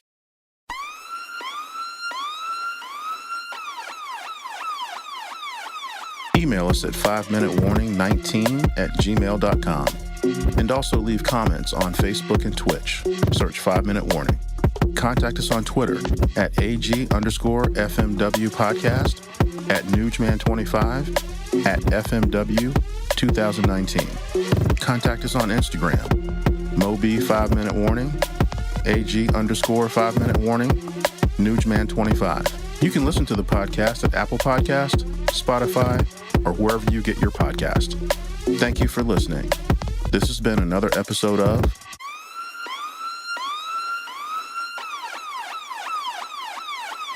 The 5 Minute Warning.